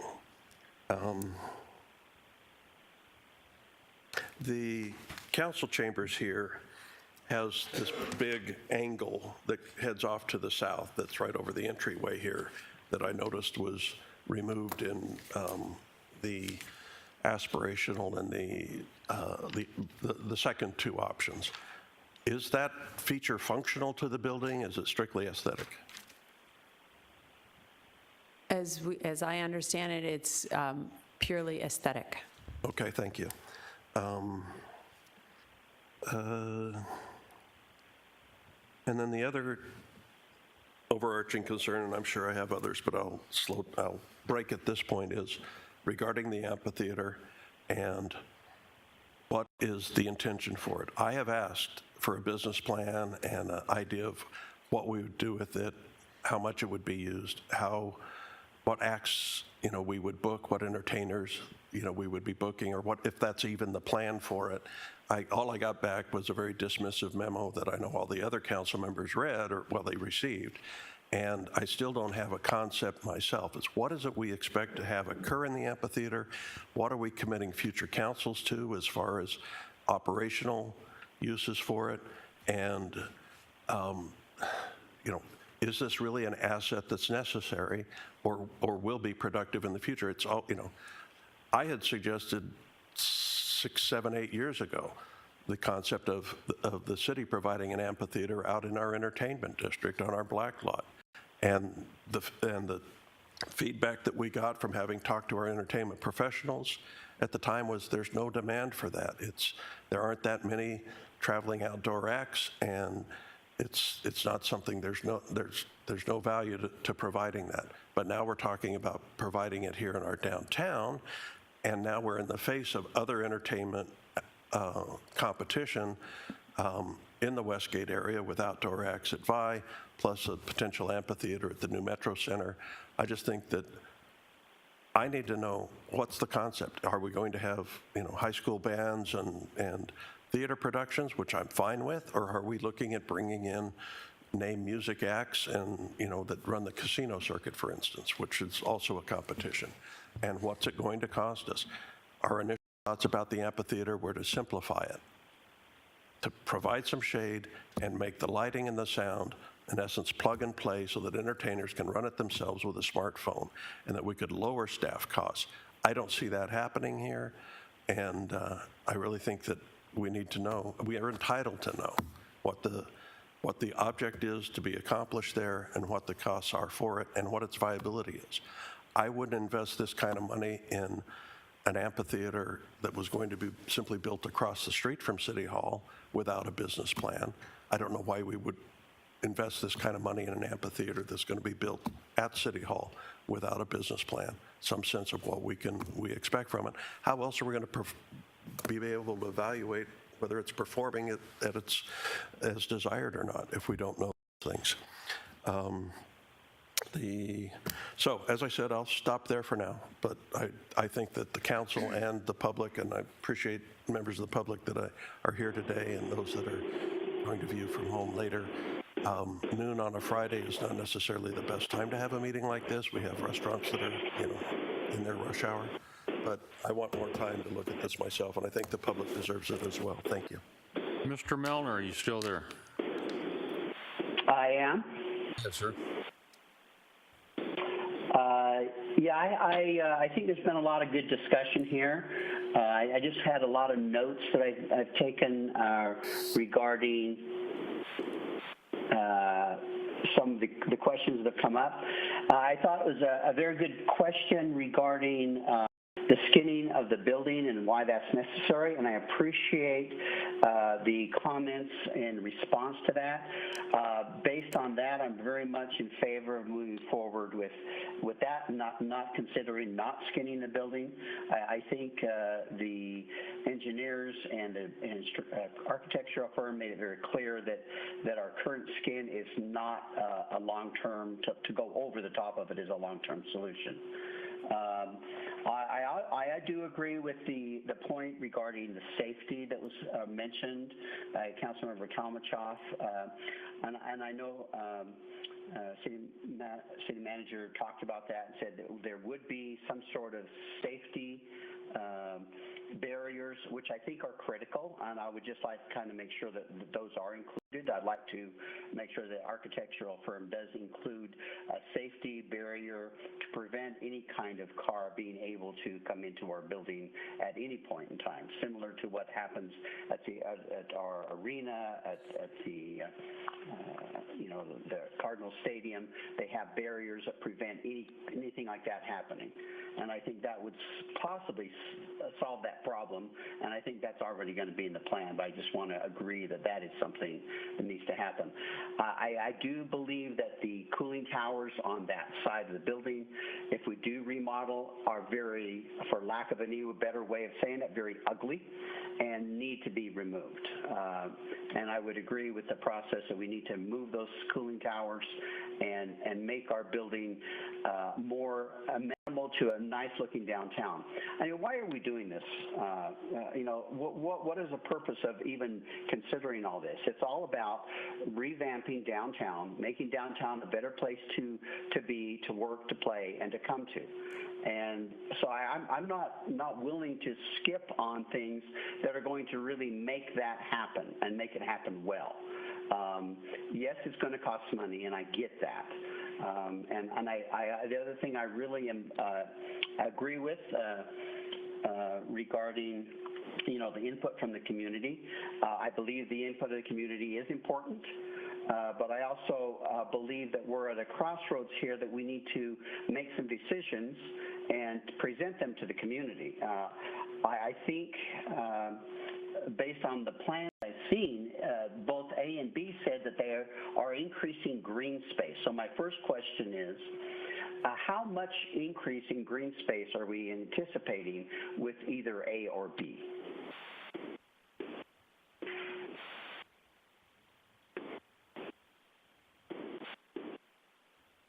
Mayor and members of the council, that is a number that we can get to you, but I don't have it available at this time. But is it fair for me to say that it is an increase using either option A, B, or even C? There's an increase in green space on our downtown It's campus. fair to say that. That was the highest priority from your public, was stewardship of that park. Okay. And that is, we're taking that very seriously. I believe City Manager Phelps mentioned that that is something that will reach further resolution once we have a scheme, but we heard that loud and clear above almost anything else from your constituents. Okay, very good. And I heard that too as I watched that meeting. That's what I got, is the community really wants to keep or expand our green space, and that's important to me, and I appreciate the community stepping up and telling us that. The other question I had was regarding the solar power or the solar panels, as well as the reskinning and all the things that we're doing. There's been a lot of discussion about the inefficiency currently of our system to, one, aerate properly the inside of the building and to heat and cool it.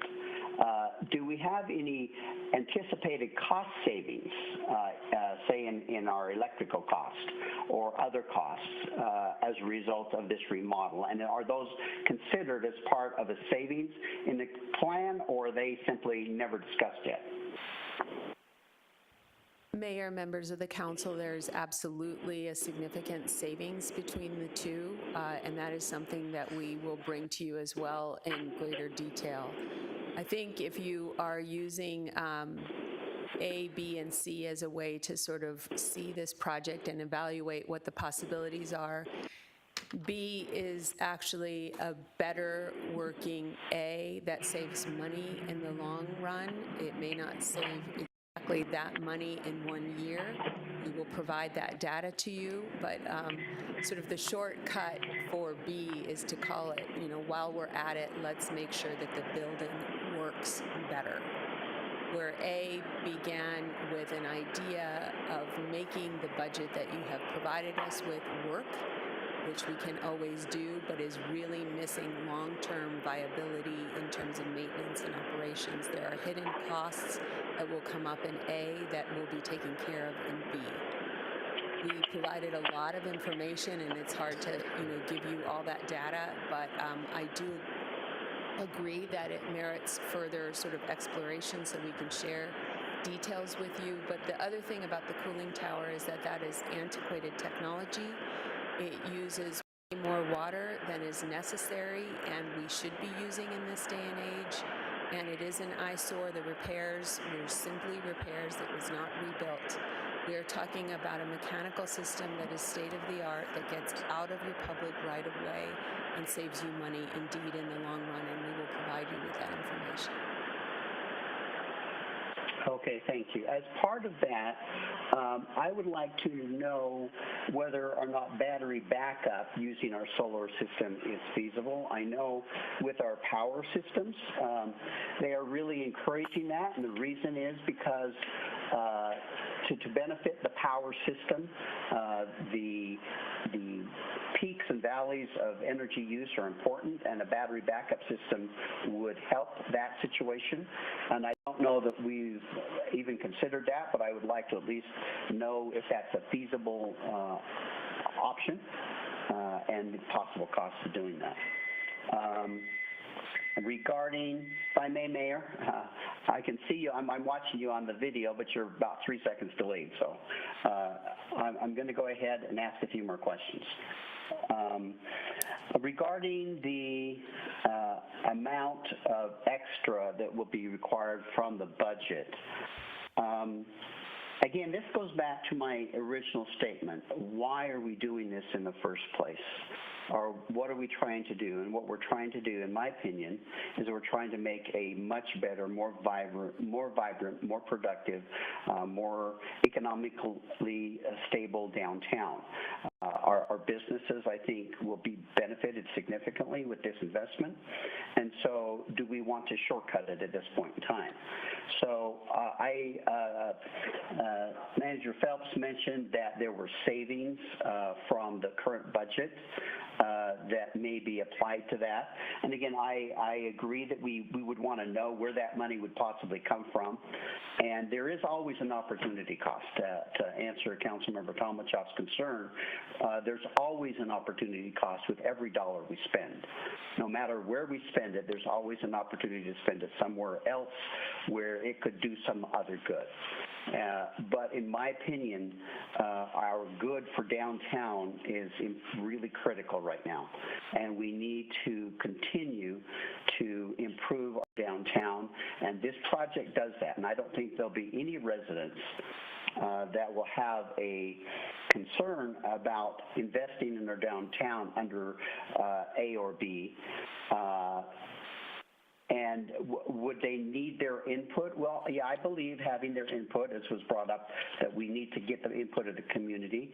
Yes, that's important, but the concerns the community brought to us already are addressed here. And I think that's the most critical thing, that we are addressing the concerns that were brought up very early in this project. Green space, our trees, Murphy Park, and the library, and I think they are all addressed here.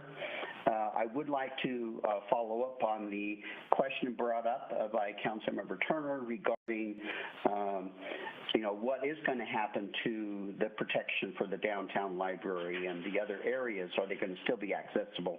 And I think we do need to answer those questions so that the community is comfortable that they'll still have access to the library, et cetera.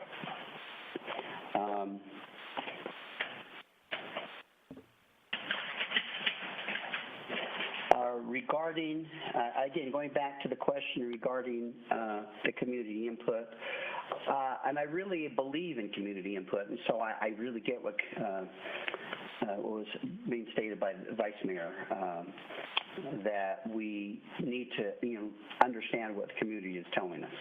However, at the same time, this is we're kind of taking and giving some recommendations on where we want the council to go, and I think by doing that, we're moving the project forward. I'm not interested in delaying it much further.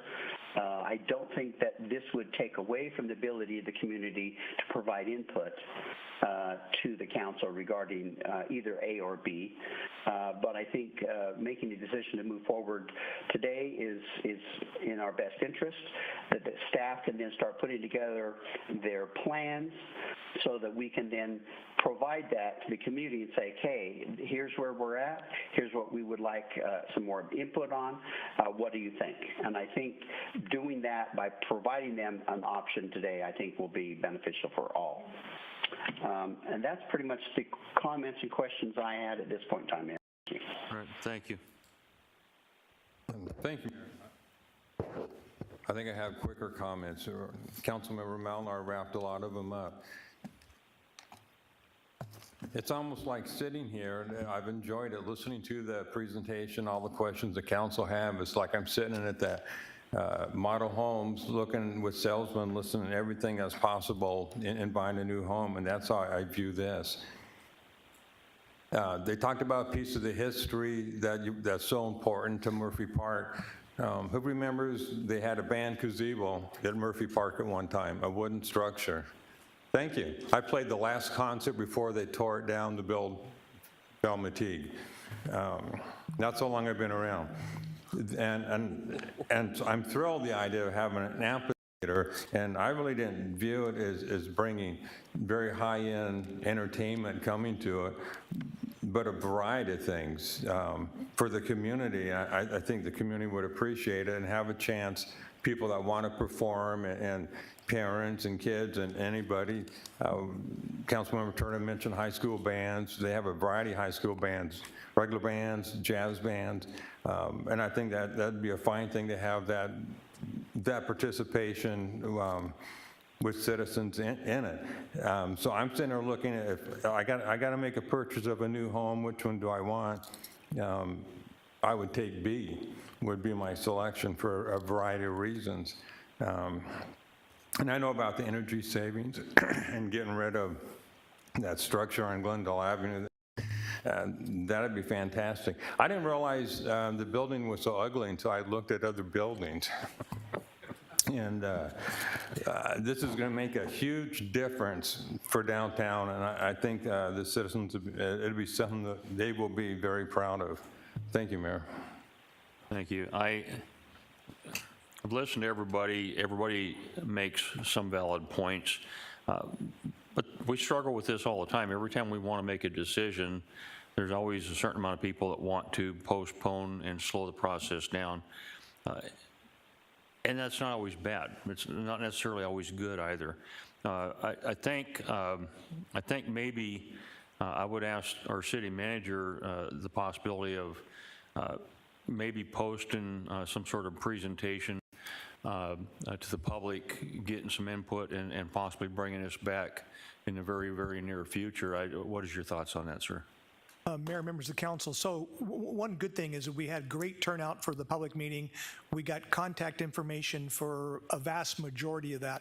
What we could do is I'll work with our public relations team to, one, get the presentation posted, send out to all those who have asked to be notified of information on this project, and ask them to provide, kind of provide any initial comments they may have. We can then assemble those comments, and then you have a number of questions that you've asked here today. What we could do is try to come back in roughly 2 to 3 weeks and gather that input from the public and get prepared to answer your questions and schedule another workshop and then take direction from there. But that's, I think that would be doable. May I ask a question? Thank you. Would it be possible to, I think I understand what deferred maintenance is included in opportunity, in the scope of opportunity, but there's also things included in opportunity that are, kind of bells and whistles, I guess, sort of, if you're talking about trying to keep the costs down, like the entry plaza. I mean, after I think about Councilmember Turner's comments, it is extremely noisy out there on that corner. I don't know whether that would be the best place to make that the focus of our building, because even inside the building, it's pretty noisy when a train comes. So I'm wondering if we could, if there was a consensus to also look at a hybrid of A and B that addresses the deferred maintenance, possibly addresses moving the cooling tower and looking at solar, but not the bell and whistle part of B. Just that, so that the building is structurally sound, that we've taken care of all of the issues with the building and all of that. And thank you, by the way, I didn't get to thank you for the explanation on the skin, because I've been trying to understand that ever since we've been talking about that. And I'm comfortable with that now that I understand why we're doing it. But I'm just wondering if anybody would be looking at what would a hybrid of those two things look like that address the building, everything that we need to do with the building. I think solar is probably something we should at least look at.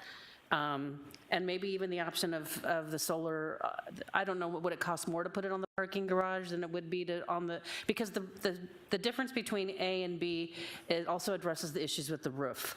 So I think that's a big thing to consider, but I don't love everything in B. So would that be something that would be possible, and would anybody else like to see some sort of a hybrid between those two things? Thank you, Mayor. Mayor, members of council, in order to come up with these numbers, we've been fortunate, as has been said earlier, to be working with our partners at Oakland Construction. First, I will say that the numbers are very carefully calculated, but they're still budget numbers because they're not working off of working drawings, construction documents, which, you know, counts every single screw and piece of floor base and all that, and that would be called a bid. But we do know that Oakland has a tremendous amount of experience creating these kinds of projects for ourselves and for architects all over the country. And so we do have faith in these numbers, but what I will also say, separate from that, is that there are line items that we can provide you with in order to answer some of those questions so that information is available. You know, you're looking at 3 different schemes, but there was probably 300 on our drawing boards. And in order to sort of understand kind of the strategy with which to view the projects, we narrowed it down to 3. As an architect who provides services almost exclusively in the public realm, we take very, very seriously our stewardship of public resources. And I don't say this lightly, but I think I represent our team, our broader team, in saying that we were frankly surprised, pleasantly surprised at the delta between A and B. As far as the idea of bells and whistles, that's up to interpretation. We believe that every move made in these designs is directly aligned with a programmatic request tied to what our clients, the citizens of Glendale, have asked us to do, which also includes removing things that are unnecessary, that are tripping hazards, that are view hazards, that allow for a safer entry and exit to the building. Things like security and safety and sound mitigation and accessibility and code compliance are also, ours to solve for you, and we'll solve that with you present in the process as well as the public. These are things that also are as part of our purview to make sure that no one has the experience going from the parking garage to fall off their feet because of the train sound. These are the sensory things that we are trained to take care of, and we would not move forward without giving you those details. As far as input from the public, we do understand that, along with our stewardship of funds, that the public is interested in responsible transformation. They see neighboring towns within the state of Arizona and across the country revitalizing and reinvesting in the downtown core. And so we do not see this as a way to sort of put a Band-Aid on things, but to really create a space that answers those aspirations. And to see the delta between A and B, while it's very significant, it sort of surprised us in a very pleasant way that it was what it was, given inflation and some of the other challenges that we have in front of us. So we can't wait to get out in front of the public again. Glendale's enthusiasm for this project and the really great information, like most of the history we got from that meeting, is going to help us every step of the way. But it will hold us up if we study the numbers and we keep going in this sort of mode, because we are in schematic design. We do have to honor the schedule as well as the budget, and we would love to be able to deliver this for you as quickly as possible. Two things that I want to make a statement. Mr. Melner had said the possibility of batteries on the solar. I don't know exactly how Salt River Project or APS, I'm not sure who our provider is. APS. It's APS here.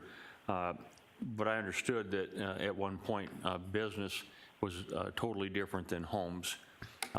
We're open typically 7 o'clock to 5, 6 o'clock here, so that our biggest consumption in the summertime is when most of the electricity is being used, unlike homes where your power usage is typically when you get home or before you go to work, and that's also when the rates are typically the highest. I don't believe business rates are based the same as homes. I don't believe they are.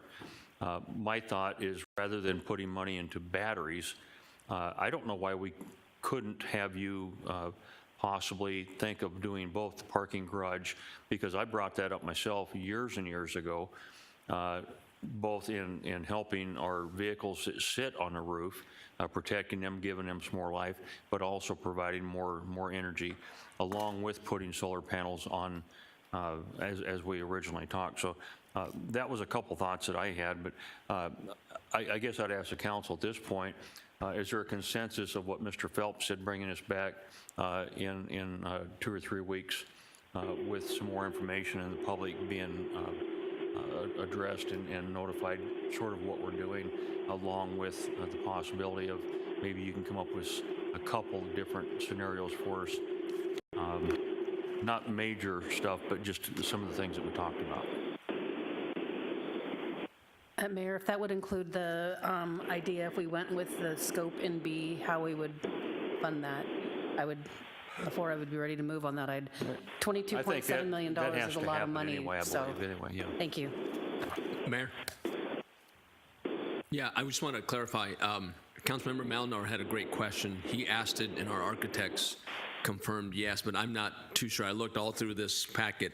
Councilmember Malinar's question was specific to, is there an extension of green space in Murphy Park project? You replied yes, but I don't see that in here, and it's not. There's one, on option 3, I believe, could flow the turf from the amphitheater into the park, but there's not necessarily an expansion. Well, let's put it this way, Mayor, members of the council. We have not calculated the exact amount of turf and trees, and some of that ties into the next layer of design, but it is part of our charge as designers to minimize the amount of paving, and you have excessive paving in Murphy Park, and it is our intent to add additional landscaping to that park per the requests of the citizens. We can get you that information as we begin to design that, but you can also, as our client, make sure that we keep that commitment, which we intend to do.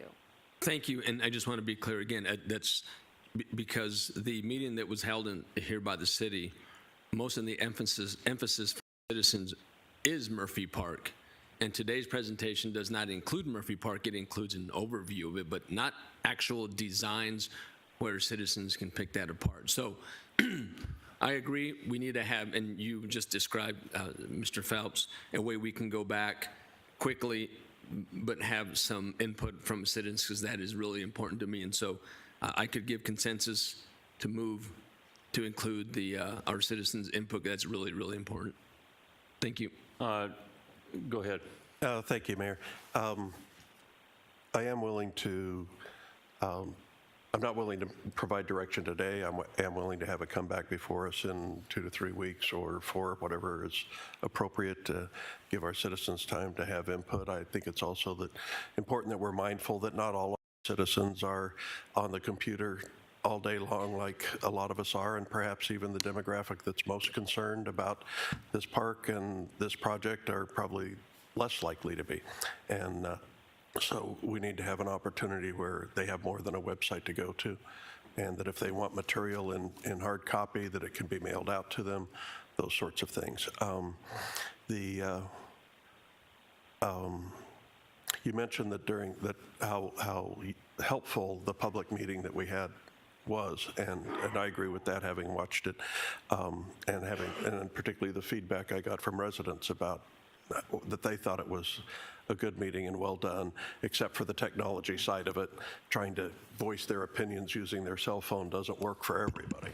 So, but you mentioned that there were no real out-of-the-box or crazy ideas that flew out, and so I'm going to take that opportunity. And I raised it in our conversation that we had, our one-on-one. And again, it comes back to the amphitheater. And if the amphitheater is to be most useful, it needs to be usable as much of the year as possible. Now, Bank One Ballpark downtown is in essence a great big amphitheater, open air with the doors that open and everything else. And they make that possible during the hotter months by having air conditioning. The heavier cold air comes in at the top and flows down across the stadium seating and then out onto the floor. You're not cooling the whole facility, you're just cooling the part where the people are. And given that we have you know, if we're going to be investing in state-of-the-art air conditioning, we have a building that is occupied from 7 a.m. to 6 p.m. For the most part, we have a lot of excess cooling capacity in the evening hours, which would coincide with the times that the amphitheater would be usable, would be being used for the most part on weekends as well. And if we can engineer a way to divert that cool air on event nights only, of course, and we're already, I think, bringing that cool air over to this building from that chiller. I don't think we have a separate one, do we? But if we can engineer, particularly if we're resloping the amphitheater, if we can engineer having cool air used for a few hours a night, that would give us 60 or 100 more evenings a year in which the amphitheater could be used if we provided that, and we'd have a feature that nobody else has. Thank you. Oh, and lastly, I want to thank Holly Street Studios. It's been a pleasure to work with you, and I'm happy that you're on board. I want to compliment whatever team that we had that sorted things down, your team, but also the city team that selected you. I think that you're the right people for us on this project. I will say it's bigger than I am comfortable with. It's more expensive than I am comfortable with. But I do think that you're the right people and bring the right sensitivity. I enjoyed my one-on-one meeting with you, and I respect the way that you've interacted with our community. And I just want you to know that I appreciate that very much, and I know it's going to continue. Thank you. Thank you, Mayor. Yeah, Councilmember Turner's right on the technology piece when you go back to our citizens. So thank you for mentioning that. But I do want to reiterate, because it was mentioned by Councilmember Tomachoff, and I respect her comments, that we were elected to make decisions, tough decisions without you. But this project, folks, is too sensitive, too much investment, and too long of an investment. When we complete this project, it's not for 10 years. It's for 40 years, 50 years. We're not going to come back, and another council's not going to come back and renovate this thing to the extent we are going to. So to suggest that we were elected to make tough decisions without your input or some input is false. It's not correct. We need to go back to you and ask you what you want from this project. And I appreciate that the mayor asked the city manager replied that we can do something, because we can. I fully know why I was elected and what my duty is and the tough decisions I have to make with minimal input from the community. But this one, I refuse to continue without your input. And so I hope we can get to some type of update to the community. And again, Councilmember's correct. The challenging piece is the technology. So thank you. Thank you, Mayor. Mr. Phelps. Well, thank you for the input. We'll go to work on this and get something scheduled. I think one of the things, and we don't have to get a response today, but it would be helpful for me as your manager to get a better sense of the process. And so, for example, let me pose this question. Would the 7 of you felt better that we had shown these concepts to the public before we showed you?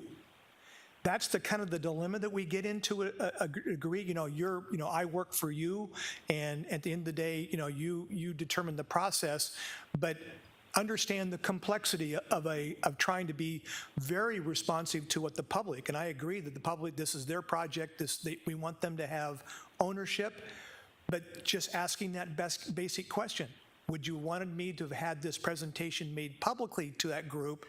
And if you say no, we still want to see things first, then what we need to do is then we'll work with you then to build in what's the appropriate time then to present to you as we refine this design and get down into making very specific decisions on park designs and hardscape design and colors and exterior cladding treatments, all those things, is to try to figure out what's the best way to do it that meets your needs as a council, at the same time meets your desire to make sure that the public has had a chance to weigh in. So we just need to, that would be great offline conversation to have to kind of get a sense of the best way to manage that. I was just reluctant to come up and to take all these different concepts, and it wasn't that I didn't want the public to understand them. I just felt that if I was in your shoes, a logical question might have been, why are you showing ideas when even the council hasn't seen them? So let's talk about that. And then if indeed what you say is you'd like to be on the front end of concept, but we still want to have maybe a more engaged community input, then I'll work with Holly Street and our team. We're going to have to add in a whole bunch of layers, probably of additional outreach and meetings and ways to connect with our community, which can easily be done, but we'll need to kind of think through that and strategize on how to do that. So maybe offline, it'd be great just to kind of get your general sense, but we were not trying to exclude today at all the public input. We just want to be respective of the position that the 7 of you are in as elected officials, and in the day you're the one, this will be your project to approve. Even though it's a community project, it's going to be your shoulders that will say yes or no. Thank you. May I answer that? So I can articulate my request further, because you pose a good question. I don't feel today's meeting is inappropriate or carriage in front of the horse. Not at all. And to answer your question directly, yeah, I feel that the council does need to see this in conjunction with the citizens, and we're doing that. People are online at home, people are on TV, people are in the audience. That's great. What's being asked of us today, however, is to give you and your staff consensus on preliminary budget or pretty close to budget dollars that you can execute, and a design. That's putting the carriage in front of the horse. So all I'm saying is that today's meeting is just great. This is perfect. This is what the citizens wanted to see. They wanted to see options. Then we go back and say, what are your thoughts? We gather that information. Now we have some information that we can feel comfortable with, knowing at that point that, yeah, we have some tough decisions to make that not everyone's going to be happy with, but they have an opportunity to give us some guidance on which of the options. So if that helps, thank you. Mayor? My opinion. Yeah, 1 second. Mr. Phelps, you guys are you're just in a tough position. Whatever you do is going to be perceived as not being correct, and so I'm glad I'm not in your position. I personally think that we need to get this type of stuff up front. I wish the council was in a position where we could give you direction on at least an option, then go to the public and get the public input as far as the things they'd like, and then be able to bring it back before we make a decision, a yes or no go. I don't see it as a yes or no go. I just see it as an opportunity to keep moving forward, I think, is the way you're presenting. So you guys really can't win no matter what you do, but you know what? We are winning, so don't lose faith. I think you guys are doing an awesome job. No, Mayor, I want to be clear. This input's been great for our team. We'll go back and we'll kind of re-huddle up around it. I think, as you can probably see at this point, as could we basically give instructions to our design team, we don't want them spending large amounts of public resources diving deeper into detail on 3 different concepts. Right. If the council's really saying, you know what, we want to stay as close to the base budget as possible, we don't need to move, we're not as concerned about some of the environmental issues, or as been mentioned, maybe we do a hybrid. We need to kind of knock some things off the table and then allow them then to take that narrower scope and add refinement, and then bring back, even within that narrowing of scope, you're going to have a host of options. As was mentioned, a hybrid option. So we could come back and show 2 or 3 different variations of somewhere between base A and opportunity B, and then we'll ask, well, can we narrow that down into a smaller range? I mean, at some point, they have to know. I think the analogy of building the house, we know we want to build a house. We now know how many bedrooms and bathroom it needs to be, because we know what our programming needs to be. Now we need to start deciding, are we going to do a 3-car garage with a main entrance off the middle with a courtyard, or are we going to do, we're kind of, those kind of decisions, and each step of the process then will ask for, and we'll provide you with more detail what that looks like. So this has been very, very helpful, and we'll go to work on this. We'll make sure we get this posted. We'll send communication out to the public, letting them know and asking them to reach out and provide input. We'll come back and get scheduled here really shortly with answers to your question. We've been taking down notes through here, and we'll go on to the next step. Okay, we've got one more, and then we'll go ahead and conclude. Go ahead. Thank you, Mayor. So, could that be provided to us, because I don't know, I don't know how many people I didn't recognize anyone from my district at the meeting in October.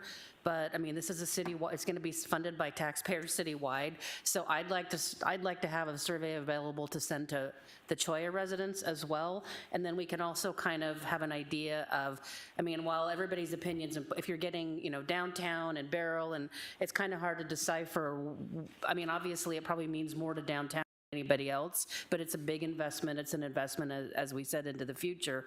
But if I could send a survey directly to my residents, I'd really appreciate it. Mayor, members of the council, what I would recommend, again, because we've created this website portal, is kind of in a continual basis, use your communication with your constituents to remind them of the, you know, provide them the link, provide them the where to get this information, and keep them informed what's going on, because you're absolutely right. You know, this is really a citywide investment, and as much input we can get from throughout the city, we think would be of value. So we can work with, you know, work with your assistants who are putting together your newsletters, but we'll get it there, get a link to you so you can communicate that. Thank you, Mayor. So the manager asked a question. I just wanted to have an opportunity to answer it. And no, I do think it's appropriate that it come to the council first for this conversation prior to going out to the public. I'm happy that our council has said they do want it to have a period of public input. I won't say that we're the best and brightest in town. I think there may be some other people out there that could have good ideas too, and I'd like to hear them. My concerns would be that we didn't receive information prior to the meeting so that we could review it and be better prepared and have a bigger sense of the concepts. And I'm also concerned that perhaps one or more council members were briefed rather than all of us. So I don't want that to occur. Every member of this council should be treated equally in regards to the information. It's part of our code of conduct and our standards. And I'm not alleging it. I'm just saying I was concerned about it. I hope it didn't occur. Thank you. Okay, there being no further business before the council, this meeting is adjourned.